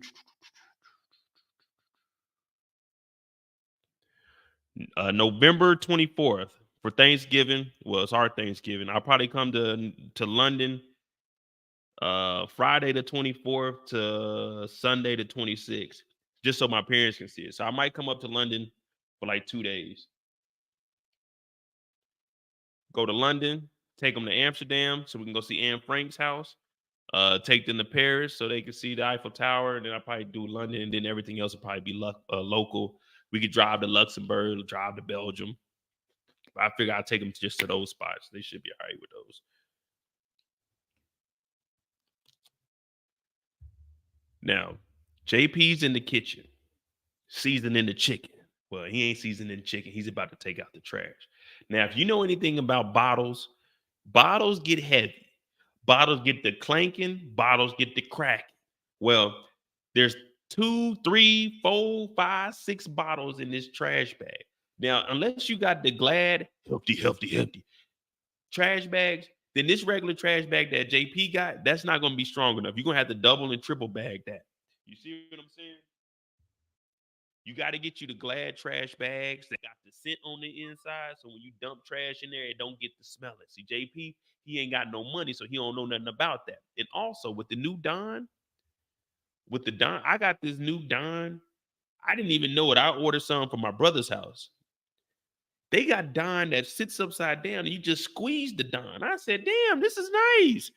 I said, I ain't getting no other Don. You squeeze the Don. I said, damn, that's nice. So JP's looking through the trash. They got this old ass wallpaper on here, wallpaper coming down up under here. Remember that greasy ass stove? This the new stove they inserted. That's the only thing they upgraded. Look at this old ass toaster over here. Cabinets ain't even aligned. Need new handles on it. This motherfucker, I don't even know what this is, but this is old as hell. This refrigerator, old as hell. Don't nobody have these fake ass seashells on the wall no more. Look at the curtains. What the fuck? This nigga got goddamn brown paper up there. What can brown do for you? These niggas is living raw. Got the old bread cover, dusty as hell. You don't want to put no bread in there. That shit gets instant mold. You better off putting that motherfucking bread in the coffin next to grandma. You put that bread in this motherfucking old ass bread cover. That shit about to be. Damn, nigga, what the fuck? The fuck is this, JP? Oh, it's the bread. That's the bread, Mo. Like, no, nigga, ain't no bread. You put some Don on this shit, nigga. This shit dry as hell. Hell no. So he over here. He looking through the trash and he see grandma laying on. Look at it, a bottle of Jameson. She taking that shit to the head too. He can't even say nothing. Look at him. Look at him. JP can't even say nothing. Drunk ass Kate. We don't know the last time Kate didn't took a shower and washed her funky ass. Look at her. She on here, you know she's sweating. When she get up, that plastic about to make the all up off her face. Hey, Simone, we got another new member. Hey, man, thank you. I appreciate that. See, Simone, she's a member. And when you're a member of my channel, you don't have to live at JP's. We'll get you a hotel. We'll get you even over to Tommy Egan's house. He didn't clean up the fire station. One thing I can guarantee, if you're a member on my channel, you will not, I repeat, will not step foot in JP's house. There is no reason for you to be there, and we treat all of our members with respect. And I want to say it's a Moet thing, but it's more of a human thing. You know what I mean? Of course, Moets get better treatment, but it's a human thing. You see what I'm saying? Over here, we don't get you the drinky drink. We don't have the parties that Kate have. You go over to a JP party, first of all, that's a Paul's party. But you go over there, look at Kate. Kate ain't left the couch in 3 episodes. Kate says she went to New York. Yeah, okay. Yeah, if you go back and watch New Jack City, they beamed up. They were in the spaceship. Beam me up, Scotty. Yeah, they said they were leaving this world. Kate ain't do nothing but go to the bathroom and went to sleep and woke up and forgot where she was and talking about I went to New York. No, you didn't, Kate. Your ass been on this couch just stinking. Yeah, the stutter stinks, stinking. Kate over here knocked out. I'm talking about full bottles. I don't know if you know, but for me, for a liter of like Ciroc, man, I could probably do a liter of Ciroc in maybe like an hour, 2 hours. I do a bottle of Bel Air, maybe like, well, I try to conserve it a little bit, but I like to drink my champagne, hear that bubbly before it get warm. When it start getting warm, it's like, eh.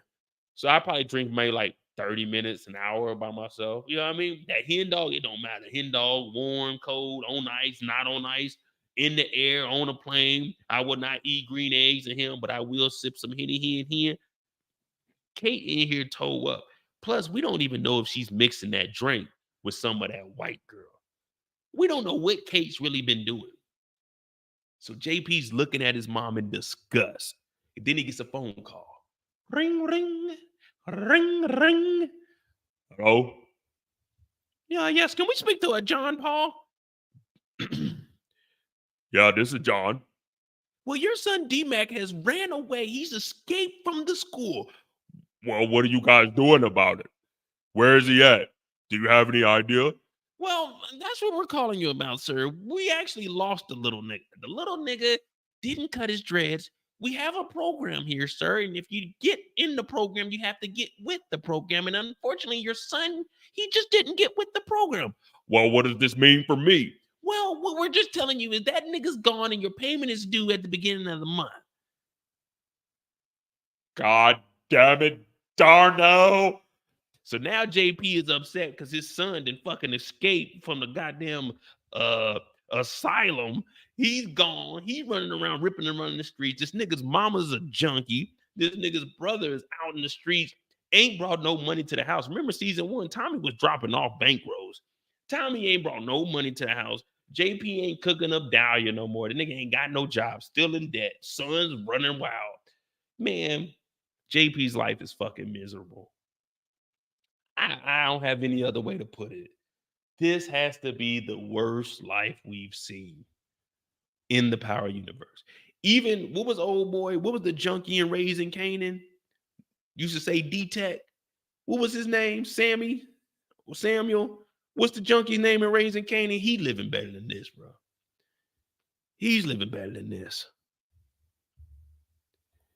He's living better than this. And we usually give credit, like, but I ain't seen nothing like this in a while, bro. I'm sorry. This is bad living. This is horrible living. Now, I'm living bad right now. I just sat in this little wooden seat going on 3.5 hours. I got a little pillow back here for support, but man, I guarantee this is more comfortable than that slippery ass, stinking ass, stinking couch.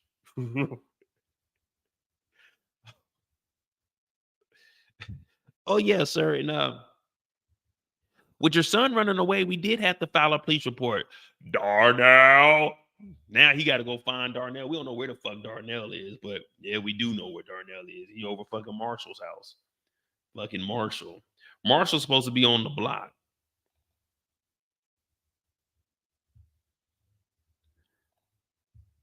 Marshall over here playing Xbox. He got a bong. Oh, they got it. You already know what they own. Well, we haven't had a chance to play this, but you know what we talking about. DJ Screw by the gallon. The game belong to me.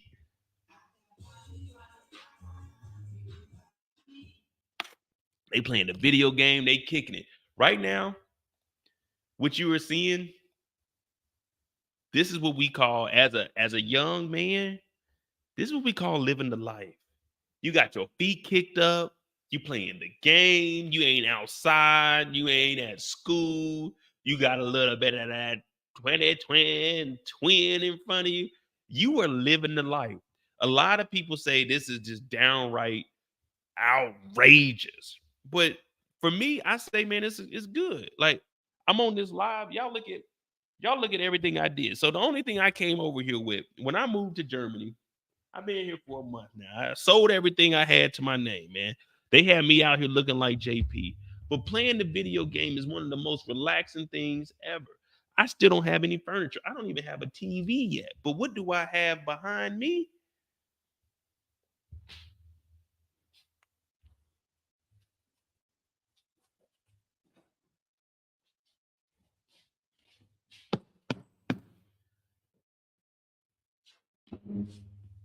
Mm.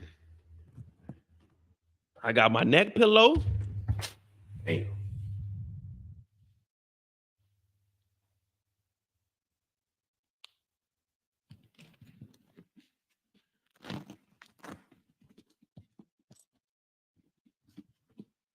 Mm-mm. And inside of here, you might think I got.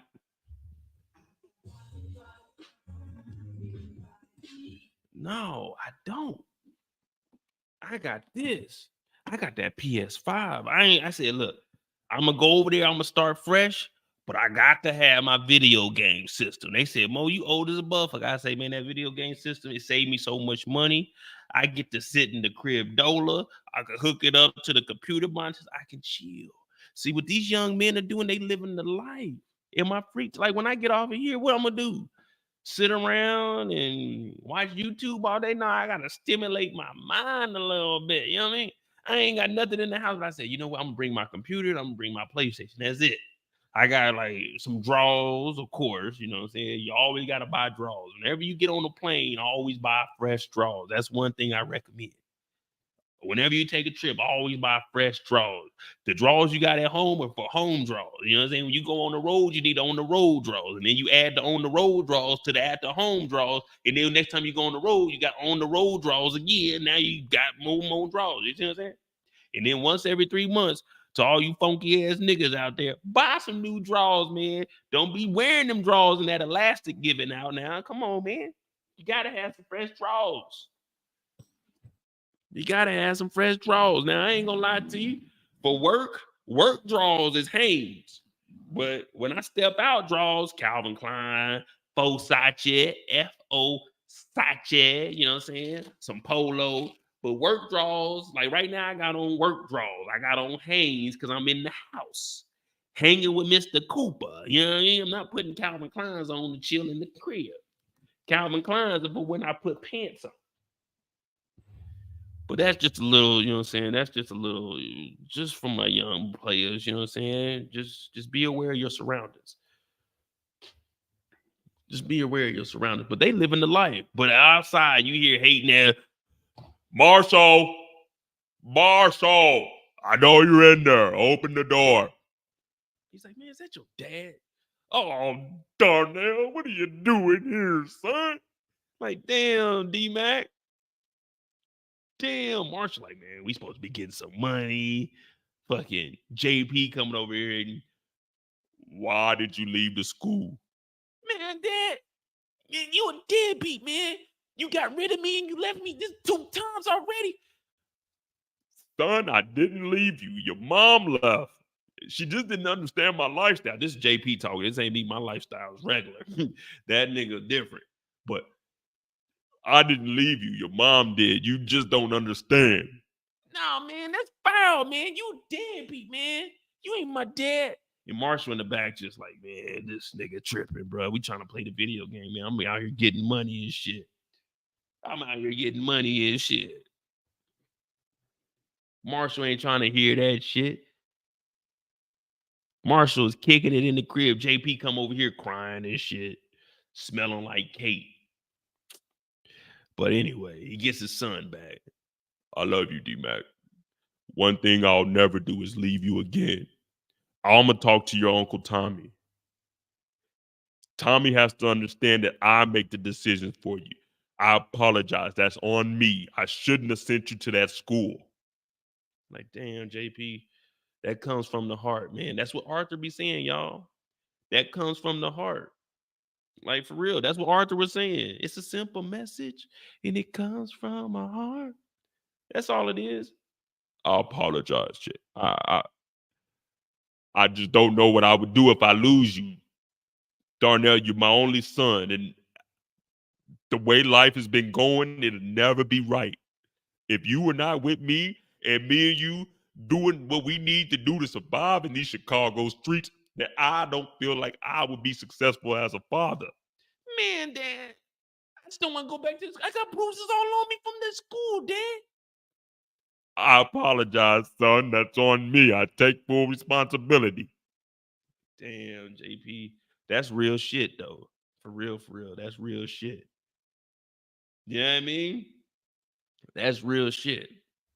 We always talking about we ain't got no active fathers in the Power Universe. JP is the number one Dundada.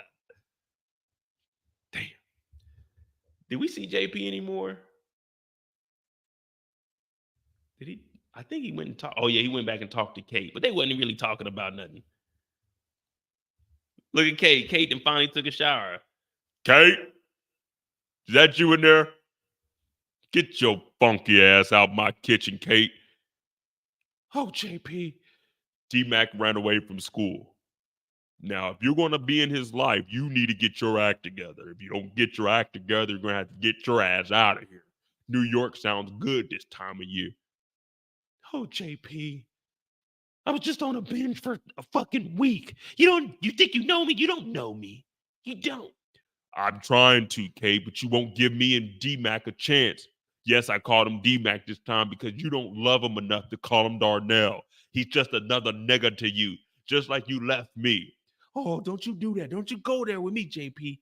I was young and dumb. I didn't know what I was doing. But I'm here now and I want to be a grandma.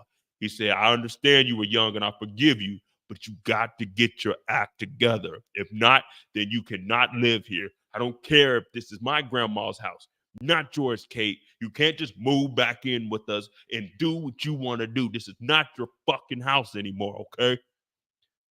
Oh, D-Mac, you act just like Tommy. If I could, I would just run away from here. Can I borrow $20? I need to go get a hit. See, Kate, that's exactly what I was talking about. You're on that bullshit again, Kate. I can smell it on you. You didn't even use soap. You just smell like water. Kate, what the fuck is wrong with you? It's every single week it's the same thing. I have D-Mac I have to worry about now. My son Darnell is getting bruised at school and he ran away and he's hanging with Marshall. And now you're in here drinking all the liquor. Who am I?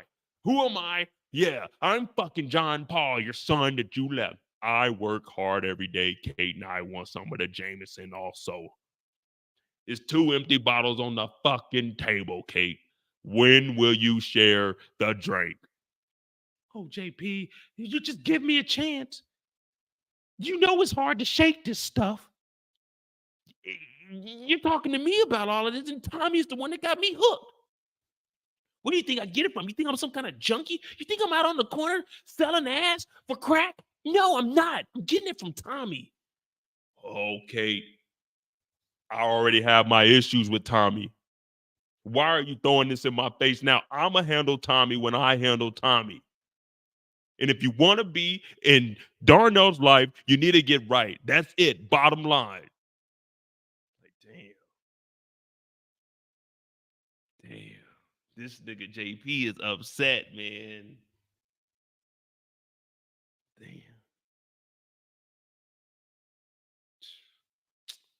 Shit, I ain't making none of this up, though. This is what I seen in the episode. All that dialogue, I heard that in the episode. I don't know if y'all seen it, but that's what I saw. That's what I saw. But man, I'm gonna go ahead and get up out of here. We were supposed to do a Claudia, but yeah, man, I ain't got the energy for Claudia, man. Claudia is working with the Serbs, y'all. Claudia is working with the Serbs.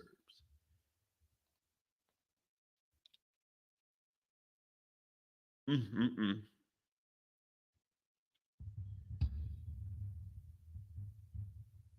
But yeah, man, my name is Modai J. We got a little bit of free time though, but doing that JP voice hurts my goddamn.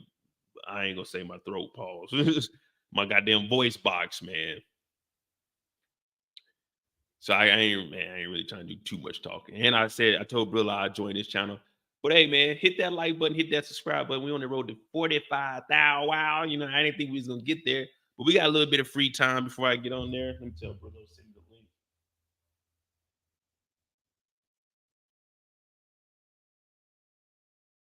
That's the only thing about this place. So I mean, I gotta give me some curtains. So right here, you can go outside and you go down to like my patio. I mean, all of it's enclosed, but like a bird could fly in and like be like in the little patio area. So it's like I be seeing shit go by the window. I'm like, man, what the fuck? Just like a scary movie. Hey, if y'all ever see me turn to the left and say, hello, is anyone there? Just just end your live, man. You don't want to see what comes after that, bro. Hello, is anyone there? That means if someone had made it up here, it's over with for me, man. I have no defenses right now. Unless I can take this microphone stand off of here and like swing it at somebody. I ain't got no weapons or nothing, man. So it's tough. Hey, man, thank you for that $4.99. How you say that? MBMJ official? J official. Thank you for that $4.99. Hey, J&J connection. Okay, I see what we doing. Quarterback. Hey, but thank you for that $4.99 though. For real, for real. I definitely appreciate it. It does feel good to be back. You know what I mean? Getting to actually talk about the episodes, and it's right before the finale. Now I don't yeah, next week I'll be able to do I don't know if I'll be able to do it, but next week I'll be, because I'm off on Friday. It's Veterans Day next week, so I'm off Friday. I might get up early and just do my first reaction because I don't have to be at work. Fridays I got to be at work at 6:30, so the episode's airing while I'm headed to work, so I can't watch nothing until the end. But next week I'll probably stay up or wake up and then watch the episode, do the first reaction for the finale, and then we'll have this, you know, saying the real deal Friday. But trying to think, we could probably do a Tubi movie tomorrow. Yeah, we could probably do a Tubi movie tomorrow. I should be getting my couch, so I should be a little more comfortable. Probably do a live from the couch tomorrow, either a Tubi movie, The Mo You Know.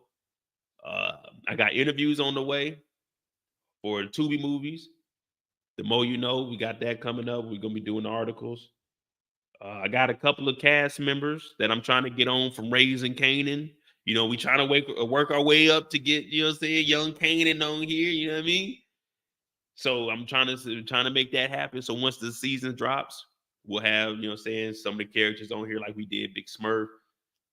Um, what else? Shit, that's really it, to be honest with you. That's really it, to be honest with you. But we'll start having daily breakdowns once Raising Canaan comes back on, because we'll have a little break, so that's good. But man, it's good times, man. Hit that like button, hit that subscribe button. Shit, tomorrow we're gonna watch a Tubi movie. We might watch a Tubi movie tomorrow and on Sunday. And depending on what time it is, because it'll be, y'all know, doing y'all midday, it'd be night for me. So we'll figure it out. But I definitely appreciate all y'all, man. My name is Modai J. I do this. We'll be going back live 5 days a week once I get my schedule down. Yep. We got a lot of stuff. We got Monday mistakes we got to talk about. Yeah, we ain't forget that. We got to break down what people went wrong. So good things are on the way. And this is just the beginning, man. Hit that like button, hit that subscribe button. Be safe this weekend. Remember, don't drink and drive. Always have a plan. Drink responsibly, 21 and over. You know, just enjoy your time. But remember, you can run, but you can't hide. Because that's what we had to tell grandma. You can run around the city, but you can't hide. We on your ass. Hit that like button, hit that subscribe button. Support the channel. Cash apps at the bottom of the screen. I appreciate everybody that super chat today. Super stickers. I appreciate all of that. Hey, the only way we can go is up from here. Y'all have a good evening, man. Do I think Tommy gonna smoke Vic? I don't know. I think Tommy might let Vic go, because Vic ain't told on Tommy. See what I'm saying? He ain't told on Tommy, so he might let him go. We shall find out on the next episode of Ghost. Wait a minute, this ain't Ghost, but there's gonna be some Ghosts, because Grandma a Ghost, Tyrone Reeves a Ghost, Jamal a Ghost. Man, it's a lot of Ghosts. But on the next episode of Force, it is the finale. Man, what a time to be alive. Y'all hit that like button, man. Hit that subscribe. Support the channel. Cash App's at the bottom of the screen. Fellas, go buy you some new draws.